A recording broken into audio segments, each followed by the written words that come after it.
Y yo con cara de... En la prepa me acuerdo que luego salíamos todos y ya nomás se salía hasta atrás y eso. Pero es porque... ¿qué? Pues me mueve a mi ganado. De toda mi gente. Se rea. No, pero además donde estudiamos es una zona de pueblos, también se dice mucho arre. ¿Hay un Milpalta? Ajá, en Me Milpa. importa, yo soy de Morelos y también se agarraron mucho del arre, pero sobre todo los que viven más a las zonas montañosas. Entonces, eso era de que arre, órale. Ahí en Guerrero te vergué. Es como hombre o mujer así de órale, verga. Entonces, Y también el famosísimo casual. En Tabasco es Joputa. Joputa. Tenía un profesor que fue a Tabasco a una práctica. Y estaban siguiendo y dice, ¿estabas siguiendo ese grupo? Y dice, sí, ahorita acabo de caer, hijo puta, voy contigo, hijo puta. Y se queda de, ¿Qué? ¿Me what?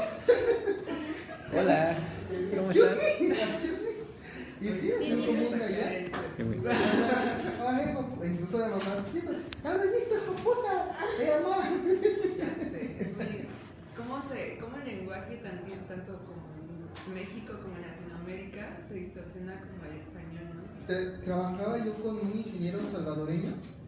Y era muy divertido. Era divertido porque él tenía 3 maneras de insultarte. Primero era hijo de puta. Eres el cabrón, el güey. Luego era hijo de 10 putas. Luego iba subiendo. Era hijo de 10 putas, hijo de 100 putas, hijo de la 1001 putas. Y ya era cuando de plano ya se había encabronado. Ya o no llegaba el material, los atrasaban los trabajadores. Pero sí, literal, ese hijo de 1001 putas que no viene. Le dije a este cabrón que llegara. Ahora imagínate con su acento y diciendo groserías ahora sí que en mexicanas, o sea, literalmente mexicanas. Aquel pendejo de allá, ese pedazo de cerote. Cerote. Imagínate un cerote. Ajá. No, cerote. Ah, hijo del cerote. Pero cerote es un insulto más fuerte que hijo puta. Wow. No, es que ¿Pero qué es cerote? Cerote, pues es es como mierda, ¿no? No, el come mierda ya era más arriba que cerote. Yo todavía pongo. Entonces era hijo de puta, cerote, come mierda. Y así insultaba a los de. Cuando íbamos a Chapultepec, así insultaba a los transeúntes. ¡Haz de comer plástico, hijo de puta! Y yo era una señora.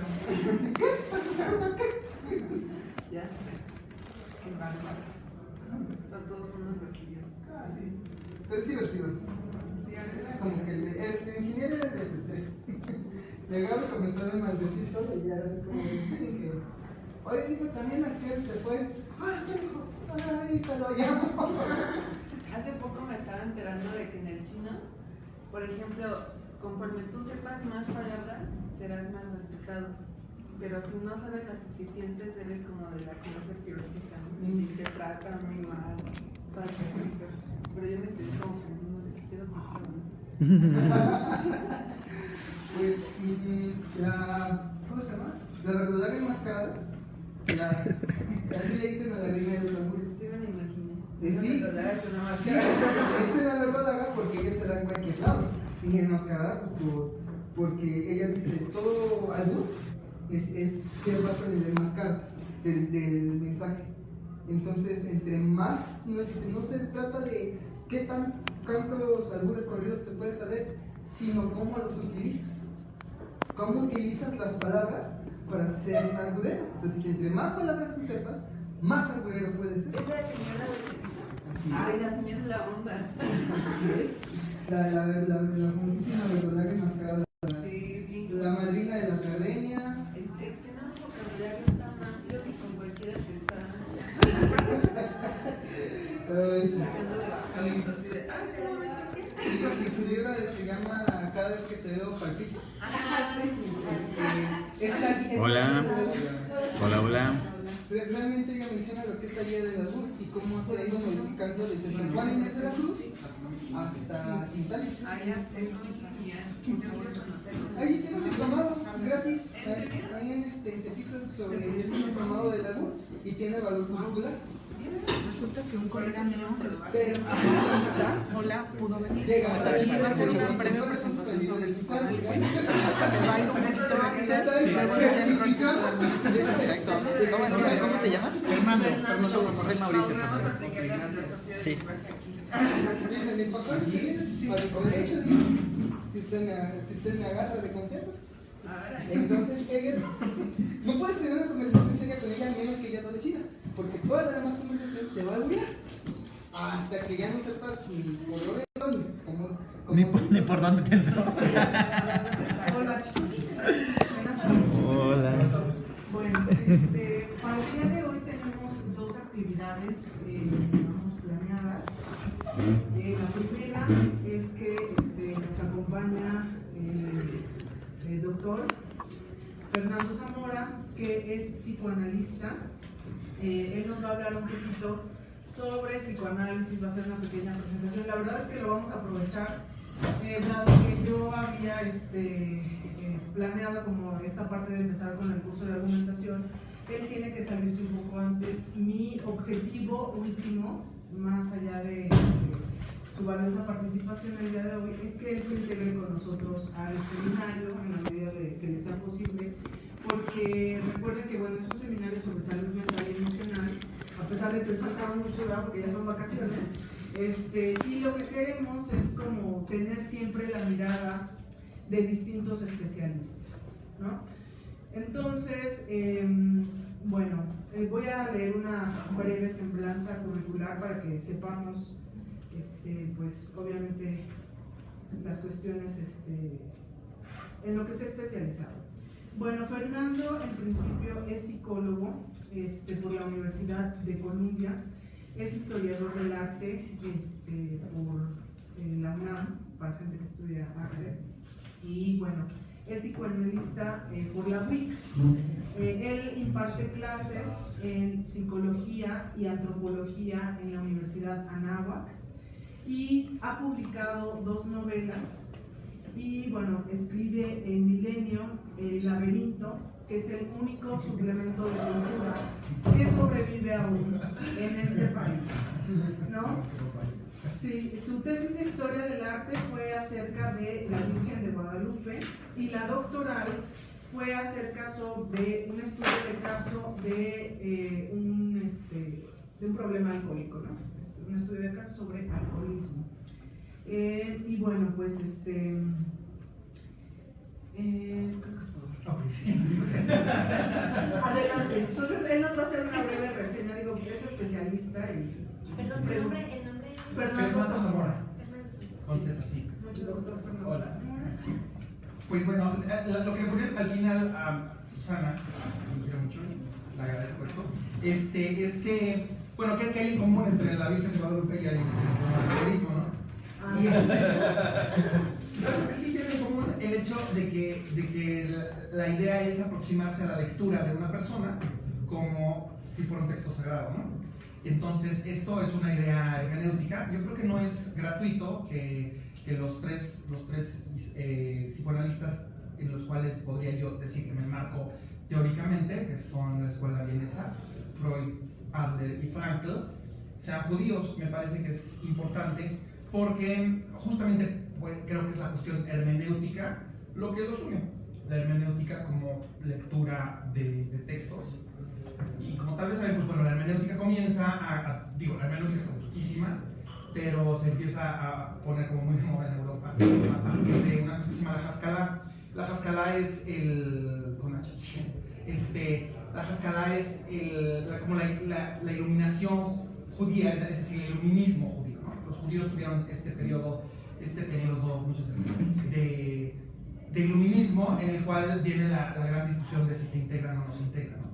En el siglo XVIII deciden, bueno, nos seguimos manteniendo separados del mundo de los goyim, o del mundo de los gentiles, o nos incorporamos con los gentiles, ¿no? Entonces, independientemente de que hubo siempre reticencia a integrarse por ciertos sectores, mientras que otros sectores lo apoyaron de una manera muy, muy entusiasta, Creo que eso explica dos cosas. Uno, el hecho de que haya tal cantidad de gente tan brillante entre los judíos de finales del 19 y principios del 20, y en particular en el tema de lo que después será el psicoanálisis, ¿no? Es decir, yo sí creo que no es gratuito el hecho de que Freud haya sido judío, de que Frankl haya sido judío y que Adler haya sido judíos.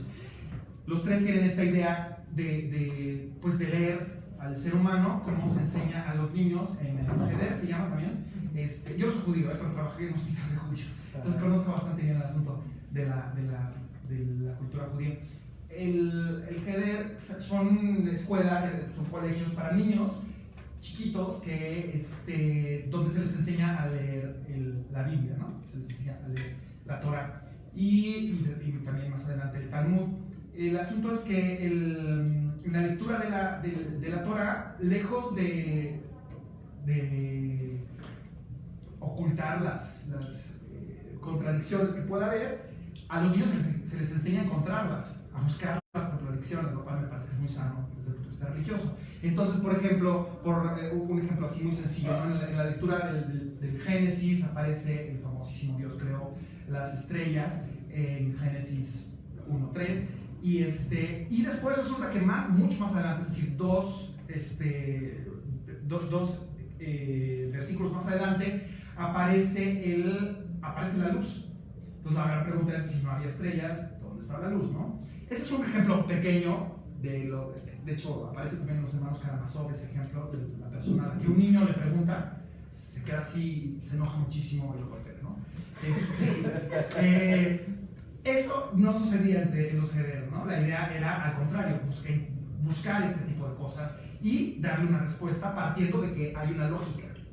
Entonces, esto es una idea que no solo es bonita, porque, o sea, digamos, el único requisito respecto a esta lectura del texto sagrado es eso, que hay una lógica.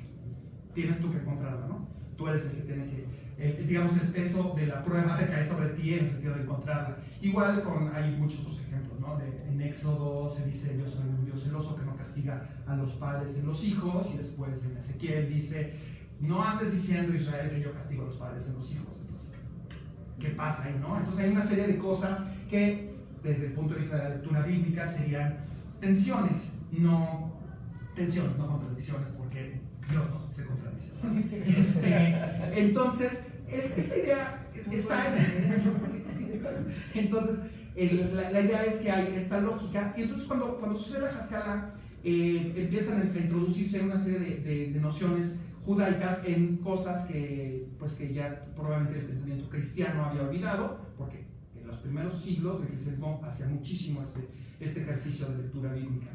Y entonces Freud, que tiene en las obras de Amor-Rortut, de su primer texto es Cartas desde el bachillerato, ¿no? Entonces ahí tenemos a un joven Freud de 17 años diciendo, acabo de terminar el bachillerato, dato así súper curioso, me dieron a leer el Edipo, a traducir el Edipo del griego, etc. Entonces él dice que no sabe si dedicarse a la literatura o dedicarse a la medicina.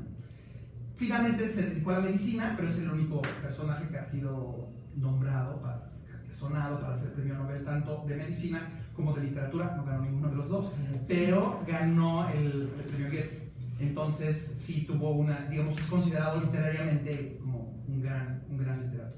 Y creo, aunque esto valdría la pena probarlo de alguna manera más formal, que hay una influencia de la tradición judaica, a pesar de que él nunca se declaró judío, nunca se declaró religioso judío, siempre cuando ya empieza la persecución de los judíos en Viena, él se pone absolutamente al lado de los judíos y dice, es mi tradición, es mi familia, etc.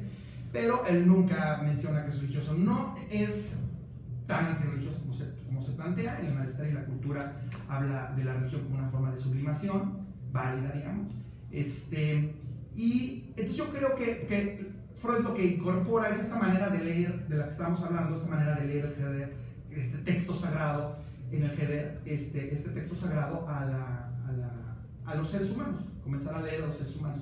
Él comienza muy neurológico, tiene 3 etapas, ¿no? Entonces también cuando se habla de Freud es complicado porque habrá que ver cuál de las 3 etapas, que se dicen tradicionalmente tópicas, de Freud nos estamos refiriendo. En general está esta caricatura de Freud, libidinoso y que tiene, todo es líbido, todo es erotismo y todo sexo, ¿no? En realidad esa sería un poco, además muy poco, la segunda tópica. En la primera tópica podríamos, digamos, caracterizarla por el texto Proyecto de una neurología para psicólogos, en el cual además estamos como ahí en este momento, ¿no? El asunto de que todo es neurológico y nada más neurológico, que todo problema mental, ya para entrar al asunto de la salud, todo problema de salud mental es puramente de base material, ¿no? Entonces hay alguna descomposición bioquímica, hay algún asunto, las neuronas no están comunicando bien, hay algo ahí que es físico. En el proyecto de una psicología para neurólogos actualmente se ha retomado mucho por lo que estamos diciendo, ¿no? Con el conocimiento que tenemos en este momento de cómo funciona el cerebro, se puede caer fácilmente en la idea de decir todo es biológico y entonces pues vas y te tomas un chocho y fin, se acabó tu problema. Lo que sucede es que, exacto, el problema es que no se verifica. El problema es que no se verifica. Tú puedes, justo, y bueno, además tengo pacientes, entonces me dedico a adicciones. Entonces resulta que de pronto aparece un paciente que dice, es que yo era así como muy feliz, y los momentos más creativos de mi vida fue cuando comencé a tomar tal y tal químicos, ¿no? O sea, realmente se me quitaron los miedos, escribí muchísimo, no tenía miedo de estar en mi casa sola, por primera vez en mi vida no pensé que necesitaba un hombre para que mi vida fuera completa, etc. Pero de pronto han pasado 6 años y vuelvo al mismo lugar. ¿Qué sucedió? O sea, ¿por qué? Ya no me hace el químico. Entonces le dice, yo he estado, lo primero que hice, pues la primera idea fue subirle al químico y pues no funcionó, lo único que pasa es que empieza a sentir adormilada, etc.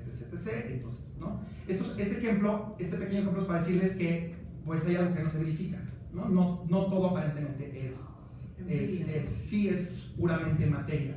Entonces, bueno, la segunda tópica de Freud mismo parece haberse dado cuenta de esto, entonces no, debe haber otra cosa que es mucho más, un principio mental, ¿no? Ahí está la famosa discusión entre cerebro-mente, que no son exactamente lo mismo, y que es todo un tema de debate filosófico, la dicotomía cerebro-mente. Entonces dice, debe haber algo mental que tiene injerencia en el asunto cerebral y debe ser la búsqueda del principio del placer.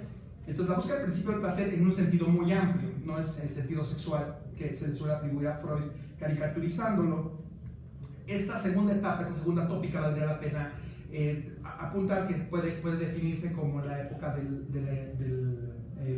la interpretación de los sueños, ¿no? Es el libro de la interpretación de los sueños. Y en ella realmente sí deja un poquito de lado todas sus teorías del proyecto de una neurología para psicólogos, donde incluso se avienta el asunto de tratar de implementar cuestiones de cuánto es la energía que pasa de una neurona a otra, digamos a finales del siglo XIX, lo cual era pues, complicadísimo, y yo creo que él mismo se da cuenta que está haciendo algo que no tiene ningún sentido en ese momento al menos, ¿no? Yo diría que más o menos podría tener sentido, es complicadísimo, tendría que medirse desde el punto de vista termodinámico, qué está sucediendo ahí, tendría que resolverse el problema de las cuerdas, o sea, hay muchos problemas de cómo realmente está comunicándose químicamente una neurona con otra. Es decir, aún hoy sería complicadísimo el proyecto de una neurología para psicólogos, que básicamente lo que intenta decir es, usted tiene en tal región del cerebro esta descomposición química y lo que pasa es que no está pasando el potasio de tal lugar a tal lugar como debe, ¿no? Entonces, la segunda parte ya se dedica a la interpretación de los sueños, hace toda esta teoría del principio del placer.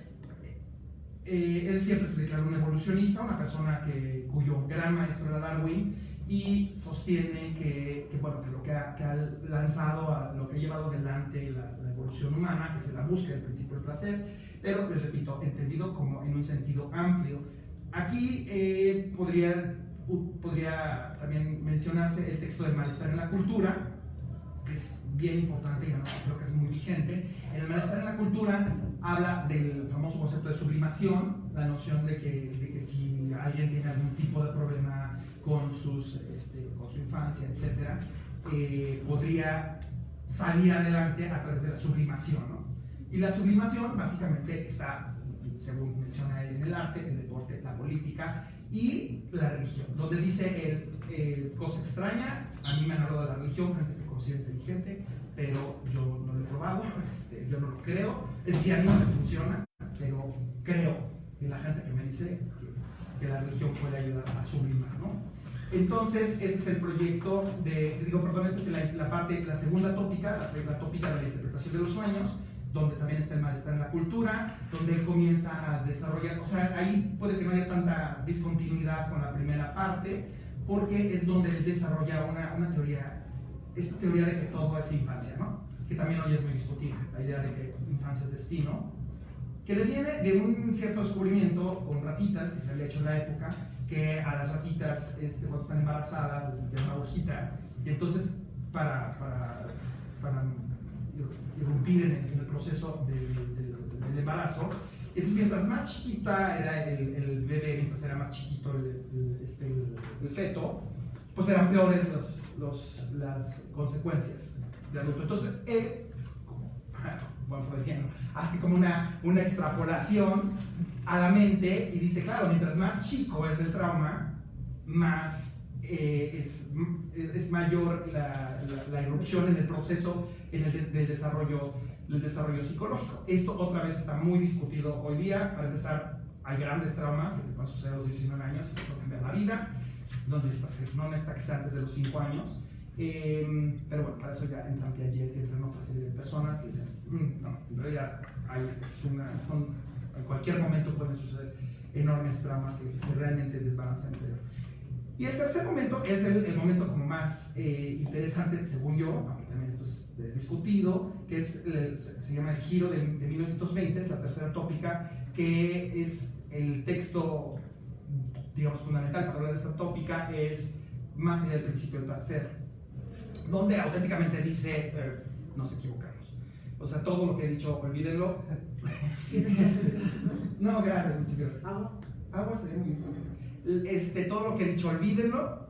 No es cierto que el principio de placer rige al mundo y dice algo de bebudo. Perfecto. Es cuando hábitos uno secretos. habla, necesitas Que está caliente. Entonces, en la tercera parte dice eso, ¿no? Dice algo como muy inquietante, sí, que olvídalo todo lo que dije. No es cierto que el principio del placer sea el que rige y tampoco el principio de realidad, porque por ahí está. Es decir, ¿qué nos mueve? ¿El principio de realidad o el principio del placer? Por ahí está. Y de pronto dice, no, ¿qué creen? Es el principio de muerte. Es decir, la tierra reclama lo suyo, así lo ejemplificaba un maestro mío, que me parece muy bonito. Es la tierra reclama lo suyo, lo inerte reclama lo vivo, y entonces todo el tiempo estamos queriendo morir, ¿no? Aunque no lo sepamos. Y incluso el principio de realidad, que era ya como su gran encuentro, y que sigue siendo un poco. En realidad, hoy día los exámenes psicológicos en realidad se definen con cómo anda usted en el principio de realidad, cómo no anda usted en el principio de realidad, lo cual otra vez es todo un problema desde el punto de vista psiquiátrico, porque se tiene que hablar en colegio. ¿Quiénes somos nosotros para decir que un esquizofrénico que ve arañas en el techo no es más, está peor que nosotros, que no las vemos, ¿no? Entonces se tiene hoy día, desde el punto de vista psiquiátrico, esta idea de colegialidad, como que en colegio decimos, ¿hay arañas en el techo? No. Entonces, si alguno de ustedes las ve, entonces pues hay un problema mental, ¿no? Y aún así solamente si está en peligro su vida o la vida de alguien. Entonces, Freud en esta tercera etapa habla del principio de muerte, que es común a todos, y dice hacia el final algo que es lo que les decía que es muy inquietante, que incluso el principio de realidad está al servicio del principio de muerte. Entonces, ¿esto qué significa? Lo que significa es que, bueno, Freud hace una serie de ejemplos ahí, probablemente está muy influenciado por la Primera Guerra Mundial, por los horrores de la Primera Guerra Mundial, que cambiaron muchísimo su forma de pensamiento. Lo cambiaron justamente en este sentido. Él estaba pensando que el placer era todo, que era esto, y de pronto le empiezan a llegar soldados que pelearon en el frente y descubre dos cosas que nos resultan muy evidentes, pero que no lo eran en ese momento. Uno, que no solo las mujeres sufren de histeria, sino que los hombres sufrimos de histeria si hemos sido presentados ante un trauma. ¿Por qué? Freud pensaba que las mujeres solamente tenían histeria porque, bueno, esto viene desde los griegos, que pensaban que la matriz, además, el útero, perdón, que se movía, no sé cómo empezar, a lo largo, por todo el cuerpo, y de acuerdo en la parte que estuviera colocada, producía malestar. Entonces, esto probablemente le llevó a Freud de alguna manera, y por eso retoman la concepción clásica de histeria.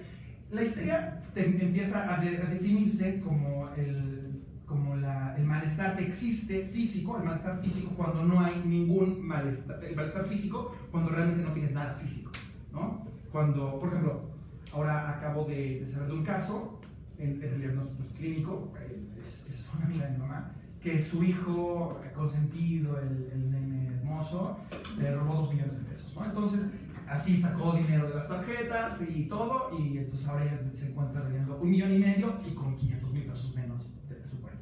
Entonces, esta señora de pronto no pudo pararse 2 días.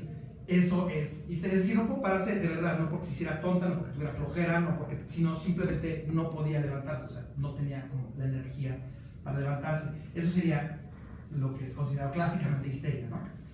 No es ponerse histérico, así de ponerse a gritar y todo, aunque este también puede ser uno de los síntomas.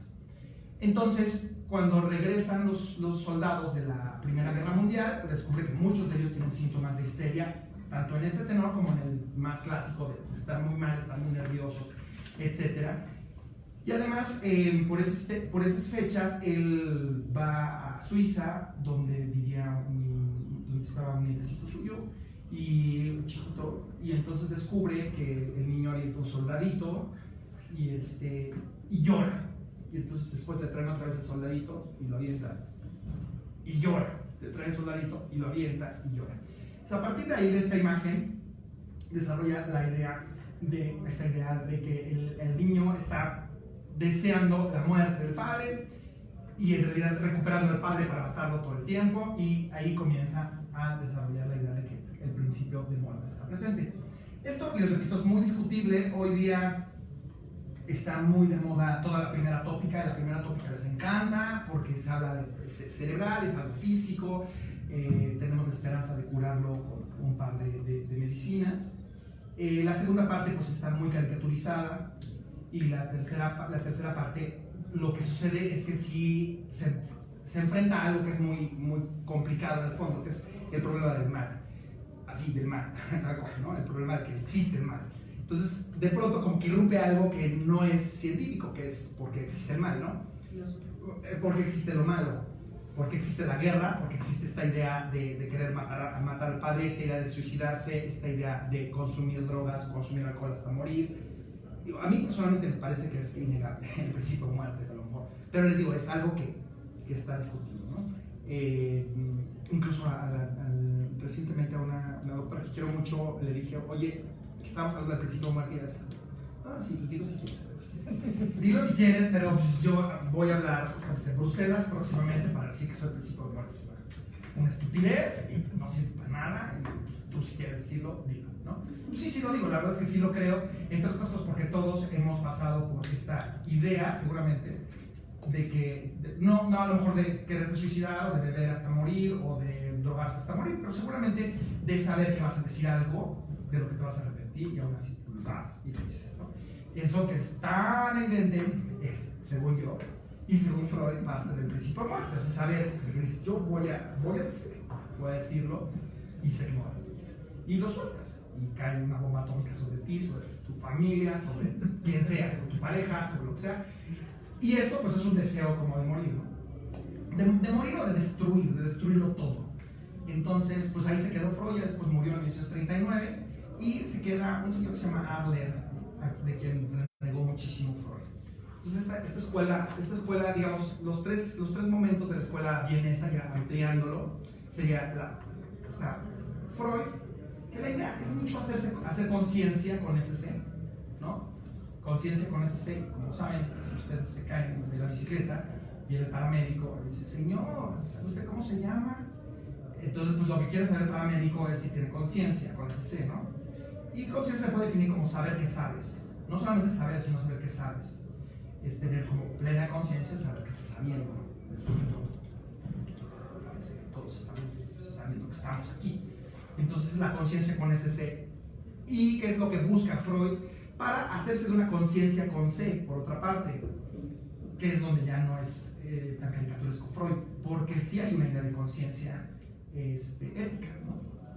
No es por deporte que tú haces eso, sino para tomar una postura ante determinadas cuestiones, ¿no? Y las cuestiones de Freud, yo creo que siguen siendo bastante pertinentes, pero también es una cosa que de pronto, por ciertas opiniones muy generalizadas en la época, puede parecer como pasadas de moda, ¿no? Nunca, por ejemplo, nunca se pronunció contra la homosexualidad, pero pensaba que era una perversión, pero también pensaba que era una perversión de heterosexualidad. Entonces, que el estado natural es la bisexualidad, según Freud, ¿no? Pero, pues, muchas personas quedan en el asunto de que dijo que era una perversión la homosexualidad, entonces, es que Freud era un malo. Y no, pues, también los heterosexuales son perversos, según él. Y además, textualmente, en algún momento dado, dice que los homosexuales de ninguna manera hay por qué encarcelarlos cuando empieza todo este asunto de doctor Freud, los debemos meter a la cárcel. Y se dice, pero ¿por qué? O sea, déjenlos en paz, ¿no? Entonces, pero hay mucha gente, sobre todo con Freud y con Lacan, que quieren tomar estos pasajes para decir, bueno, pues no era el señor super open mind de ahorita y hacer la caricatura, ¿no? Entonces, Freud, y sí hay una conciencia moral, porque, bueno, yo no sé si esto es algo que habría que pensarlo, pero sí es una persona que está a favor de la cultura, de la civilización, es así como un bien de su época, una persona que, si uno se pone, ahora que se puede hacer en el PDF de las obras completas, buscar la palabra decencia, aparece 18,000 veces. De hecho, habla justamente de que no hay que encarcelar a los homosexuales por decencia, o sea, porque no es decente agarrar a un homosexual dentro de la cárcel. Entonces, la palabra decencia pues lo utiliza mucho, y lo que quiero decir es que la conciencia es para tener la conciencia con SC es para poder tomar una posición moral. Si yo de pronto en algún momento tuve un paciente que simplemente se le había atravesado un momento dado haber llevado a su hija de 13 años a la escuela, y así como padre de agua fría decir, me gustan estas chavitas, realmente me gustan, ¿qué hago? ¿No? Entonces llega así como, wow, qué horror. Y pues el asunto es que cobre conciencia y conciencia. ¿Para qué cobrar conciencia? Justamente para actuar con respecto a eso, ¿no? Es decir, no actuar, ¿no? ¿Por qué? Porque personalmente creo que no se debe actuar en esto, ¿no? Entonces, él dice, la conciencia, conciencia. Y después, cuando llega Adler, la idea es llevarlo a la responsabilidad. Es decir, con Adler hay otra, la escuela gira en torno a la responsabilidad, hacerte responsable de estas cosas. Aquí es importante decir que responsable no significa culpable. Tú no eres culpable de que por desgracia, haya habido un abuso en tu vida, pero sí eres responsable.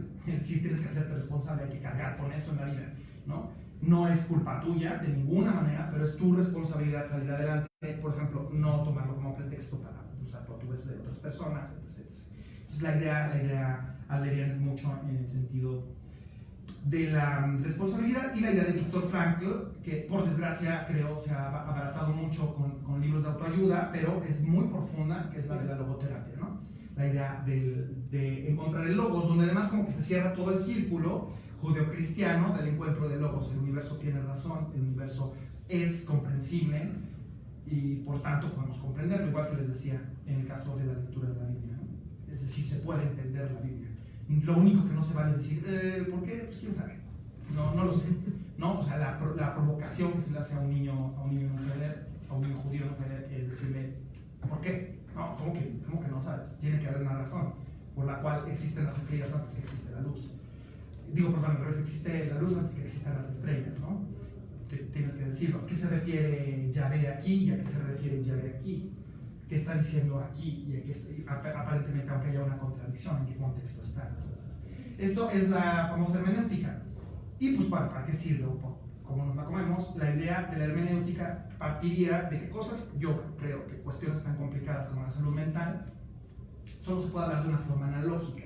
Entonces, la forma analógica es aquello que está a la mitad, según Beuchot, que está a la mitad de aquello que es unívoco y de aquello que es equívoco, ¿no? Entonces, lo unívoco sería algo que a todo el mundo le gustaría, decir, ¿no? La famosa pregunta de, no sé, preguntas tipo, ¿el ser humano es bueno por naturaleza o es malo por naturaleza? ¿No? La pregunta de los ojos. Y pues muchas personas querrían una respuesta unívoca. No, es bueno, o no, es malo. Y después está la respuesta multívoca. Bueno, pues a veces es bueno, a veces es malo, depende de la cultura, de cómo educar, necesitar y aquello. Entonces, de hecho, me parece en toda la corriente hermenéutica, no solo mexicana, latinoamericana, sino europea, del continente, por supuesto, plantea que yo, porque me son muy unívocos, ¿no? Están mucho en la cuestión unívoca, creo. Entonces, la cuestión continental es mucho más de decir, de la parte multívoca. O sea, hemos llegado a un punto en el cual, ¿qué es la salud? ¿Queremos decir algo unívoco? Complicadísimo, ¿no? O sea, unívoca. Si yo ahorita les digo, salud, eso nomás 1 igual a 2. Sí, ya vamos, fin, se acabó, no hay nada que hacer. Pero multívoco, salud, es cualquier cosa. ¿No? Pues hay gente saludable que puede ser violador, hay gente saludable que puede estar abusando a la gente. ¿Por qué no? Eso es multívoco y es muy equívoco. En realidad produce muchos problemas. Entonces lo que propone la hermenéutica sería algo en medio, algo analógico, en lo cual se abre la discusión, pero no a cualquier cosa, ¿no? Se busca esta idea a la mitad, en la cual tú decides, o tú tomas ciertas cosas, ¿no? No niega la existencia de la verdad, otra vez, porque si negamos la existencia de la verdad tenemos un problema, o al menos de la realidad. Al menos de la realidad, aunque yo creo que Frankl no niega la existencia de la verdad así, verdad, con B, además que la verdad como Dios incluso, ¿no? Entonces, lo cual lo vuelve cerrado sobre sí mismo todo este pensamiento, porque si la verdad es Dios, pues por supuesto que existe, pero sí, todo un asunto. En fin, pues esa sería la idea de las 3 escuelas. ¿Y cómo se aproximan desde el psicoanálisis? Pues bueno, lo que ha terminado por caricaturizar el psicoanálisis es esta idea del habla, ¿no? De que hablando se cura uno. Y pues bueno, tampoco está misterioso, en realidad siempre ha existido, en los católicos existe la confesión, la idea de hablar los problemas están ahí, están los 12 pasos, que creo que es lo único que funciona para el alcoholismo. El 4º paso está, soy capaz de hablar de la naturaleza. El 4º paso dice algo así como, soy capaz de hablar de la naturaleza exacta de mis defectos, con Dios, conmigo y con los demás. Entonces, me abunda, porque es hablar de la naturaleza exacta de tus defectos, de aquello que realmente te produce malestar, de aquello que te está produciendo terror, ¿no? Obviamente el primer paso es haber tocado fondo. Ningún alcohólico de Alcohólicos Anónimos si no ha hecho algo o vivido algo que le asustó, ¿no? Igual nadie llega con un psicólogo si no pasó algo que dice, wow, necesito a alguien que me ayude. Nadie llega a decir, oye, quiero saber si soy neurológico, si soy histérico, si tengo un trastorno. Llega con un síntoma, ¿no? Alguien llega con un síntoma y dice, tengo ganas de vomitar, tengo ganas de, me siento muy mal cuando hablo en público, no sé, me salía la respuesta, pero no lo dije, y no solo no lo dije, sino que además me empecé a sentir mareado y dices, ¿por qué me está pasando esto? Entonces ahí está el asunto de cómo se cura. Pues la gente que querría, aquí de verdad en el Instituto de Salud Mental de la UNAM es muy fácil conseguir chocho. Llegan y dicen que están nerviosos, citalopram. El asunto es que después el citalopram pues, les va a causar una pequeña adicción y cuando se lo quiten, ya no necesito el citalopram, pues pueden de pronto sentir que la cabeza tiene su tamaño, como que se van a ir para arriba, ¿no? Entonces, bueno, la cura por el habla es algo que justamente desarrolla Freud a partir, muchísimas gracias. Desarrolla a partir del famoso caso de Ana, una chica que no se podía levantar, que tenía este problema con una amiga de mi mamá, de que estaba detenida ahí en su silla de ruedas y de pronto Freud la entrevistaba y le hacía preguntas y le hacía masajes en la cabeza, una serie de cosas, y de pronto esta mujer entraba como en una suerte de trance y caminaba por ahí, y es ella la que introduce el término cura por el habla. Es ella, es la enferma que dice, espere. Y además le dice un día a Freud, cuando Freud le interrumpe, le dice, no me interrumpa, en este momento estoy pensando. Y entonces Freud dice, oh, qué importante. importante es no interrumpir. Y de ahí empieza toda la idea de la libre asociación. Entonces, la libre asociación, que es lo que el encuentro de Freud, parte de la idea de que uno, probablemente lo han visto con personas que a lo mejor quieren, que de pronto, si tienen un problema, pueden comenzar hablando de fútbol y terminan este problema. Pueden empezar a hablar del clima y terminan este problema. Pueden hablar de cualquier cosa y terminan siempre en el mismo problema. Entonces, la idea de la libre asociación es que usted llegue aquí, hable de lo que se le antoje, hable de lo que sea, y la idea fue que tarde o temprano, como en los sueños, llegará usted a realmente lo que le preocupa. Y entonces, a partir de lo que le preocupa, lo hacemos consciente con C, con SC, y vemos qué pasa. Entonces, bueno, así fue un poco como se desarrolla históricamente el psicoanálisis. Poco a poco comienzan a introducirse otra serie de corrientes ya mucho más cercanas o próximas a la caricatura de la cuestión freudiana. Wilhelm Stekel es el primero que dice, bueno, pues sí hay que quitar, o sea, si el problema son las resistencias, quitamos la resistencia. Es decir, si el problema del psicoanálisis es la resistencia, si hay tanto asunto con la resistencia, que es cuando llega un paciente, la resistencia es el problema, la dificultad que tiene para decir lo que realmente le preocupa. Eso se llama resistencia. Entonces, lo que dice Wilhelm Stekel es que si el problema son las resistencias, quitamos las resistencias, entonces tengamos todos sexo con todo el mundo, ¿no? Porque además todo es cuestión sexual, pues viva el sexo y tengamos, ¿no? Pero Wilhelm Stekel, pues, no solo le quitaron la licencia para tener para poder ayudar a la gente, sino que además era una persona que Freud no quería ni saber de él, pensaba que estaba súper loco, ¿no? Entonces, a partir de estas nuevas corrientes que van entrando, algunas valiosísimas como la de Jung, algunas muy valiosas como la de Adler, algunas desgraciadamente mal, o sea, Ferenczi es un genio, pero también a Ferenczi le dio por tener relaciones con sus pacientes. Entonces, eso ha vuelto que hoy día hablar de Ferenczi se hace ¿de qué estás hablando? Ten mucho cuidado cuando hables de Ferenczi, porque Ferenczi era de los que pensaban, bueno, pues si se quita con relaciones, pues vamos a ayudar a la persona y pues, algo completamente antiético, ¿no? Entonces, entonces, a partir de esta caricatura que se hace, comienzan pues a hacerse una idea de que el psicoanálisis es casi cualquier cosa. El psicoanálisis es llegar a chatear, a hablar ahí de cualquier estupidez y pagar un dinero.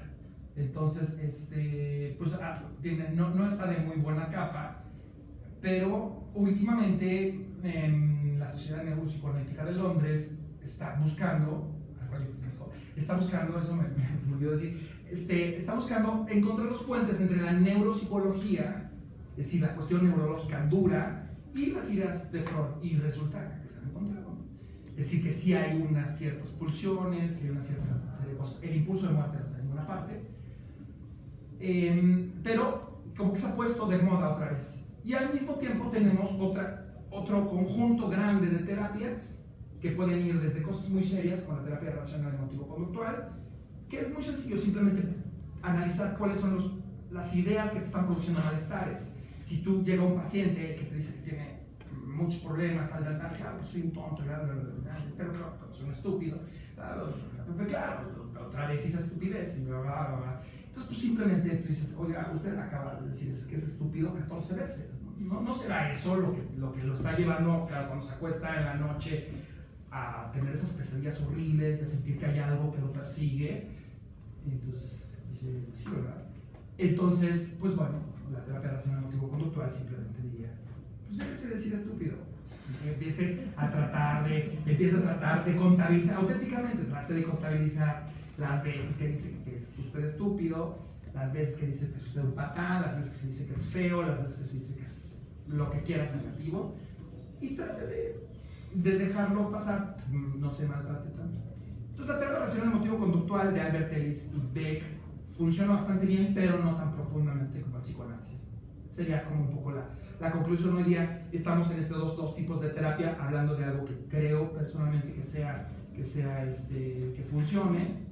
Son dos tipos de terapia. Una, la TREC, la terapia racional emotivo-conductual de Albert Ellis y Beck, funciona porque la gente se enfrenta a sus pensamientos y lo que esos pensamientos están causando. Es relativamente sencilla, es muy confrontativa, es enfrentar a la gente con eso que está pensando, de sí mismo y de los demás, que está causando problemas, ¿no? Si una persona está hablando mal de su pareja todo el tiempo, pero dice que la ama, bueno, pues claro, va a tener algún problema al final del día, otra vez. ¿Por qué está usted pensando eso? Etcétera.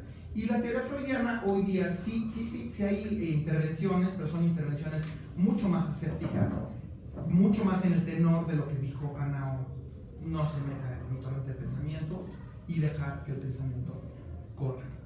Y hoy día realmente el psicoanálisis como psicoanálisis solamente se practica después de haber tenido una terapia racional conductual más o menos larga, en que se vea que la persona es capaz de soportar la verdad, porque ese es el problema. El problema es ser capaces de afrontar la verdad, ¿no? Y eso sí es súper freudiano.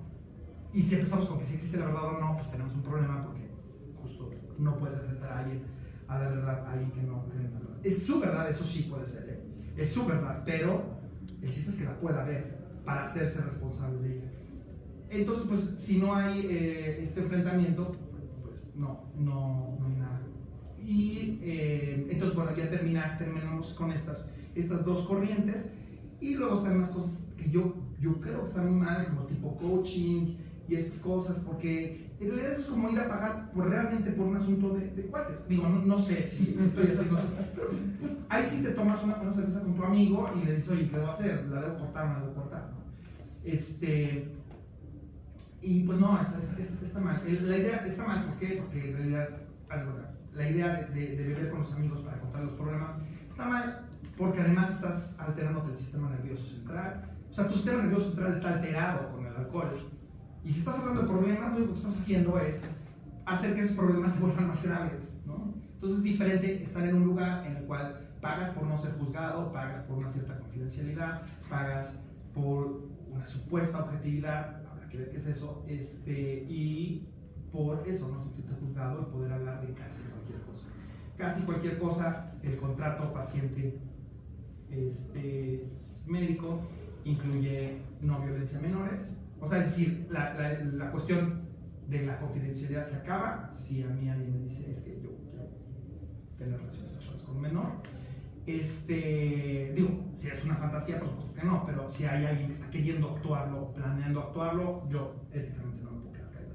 Y la segunda es, si te piensas suicidar, éticamente no me puedo quedar callado, no es algo grave, una ambulancia. Y la tercera es si quieres matar a alguien, ¿no? Entonces, en ese sentido, pues se hace un contrato verbal, en Estados Unidos se hace un contrato escrito de que me das permiso, de que en esos 3 casos yo puedo ir a hablar. Bueno, en estos casos a mí me toca ser un poco como facilitador, ¿no? Sí. Te quiero preguntar primero para ver cómo nos acomodamos, ¿en qué horario te tienes que ir? Una media horita. Ok, porque yo de inicio personalmente tengo ya 5 preguntas aquí que te quiero hacer. Supongo que todos también quieren hacer. Sí, yo también tengo. Okay. Muy bien. Entonces, no sé si quieras como cerrar con algo importante que tengas que No, en decir realidad ya para está. pasar a las preguntas. Pasemos. Como tú quieras. Pues adelante. ¿Quién quiere empezar? Se puede considerar a Freud como el que rompe esquemas y al mismo tiempo los sigue imponer, a romper con los tabús sobre sexualidad y posteriormente marcar un pensamiento tal cual fijo en la cuestión de la sexualidad y ¿Sabes? Me parece muy interesante la pregunta, pero como la formulaste primero, está bien padre, porque sí creo que es una persona que se dio cuenta que era posible tomar algo una manera de ver al ser humano e incorporarla a la medicina en particular. Yo no sé si eso después a la larga sirvió para imponer una perspectiva del mundo y sobre todo una perspectiva moral. En todo caso, yo estoy más o menos de acuerdo con esa moral. Entonces digo, no tengo ningún problema. Evidentemente hablando de eso, de lo que estamos diciendo de la decencia. Ahora que está el famoso Me Too y todo, ya está saliendo el Me Too psicoanalístico, ¿no? Entonces realmente hay que tener mucho cuidado. Yo creo que es algo muy grave porque sí hay una serie de rupturas éticas al interior del psicoanálisis bien locochonas. En el grupo de WhatsApp que tengo, las doctoras dicen, ya ahora de que alguien lo dijera y el doctor tal, y te estás enterando como este músico que se suicidó, ¿no? Que dice, ay, el doctor tal. Pues sí, entonces quiso imponer. Entonces quiero, sí, aquí afuera un señor ahí que está ahí, ¿qué onda con el señor? ¡Qué miedo! O sea, no, qué miedo es decir que sin ninguna, no sé cuál será la base, pero bueno, el punto respecto de eso es, probablemente sí quiso imponer, o sea, es decir, sí, él sí fue una persona que llegó a un punto en el que se preocupaba por la decencia, yo, así, tal cual, que es una palabra complejísima, porque la palabra decencia no suena anticuado, a mala onda y tal, pero pues no lo sé, ¿no? Uno llega a CEU y dice ahí, un Goya por las mujeres, por los hombres que miran a las mujeres a los ojos. Entonces, digo, eso, bueno, alguna vez lo vi en una entrada, no sé si ya existe, ¿no? A lo mejor ustedes son de otra generación.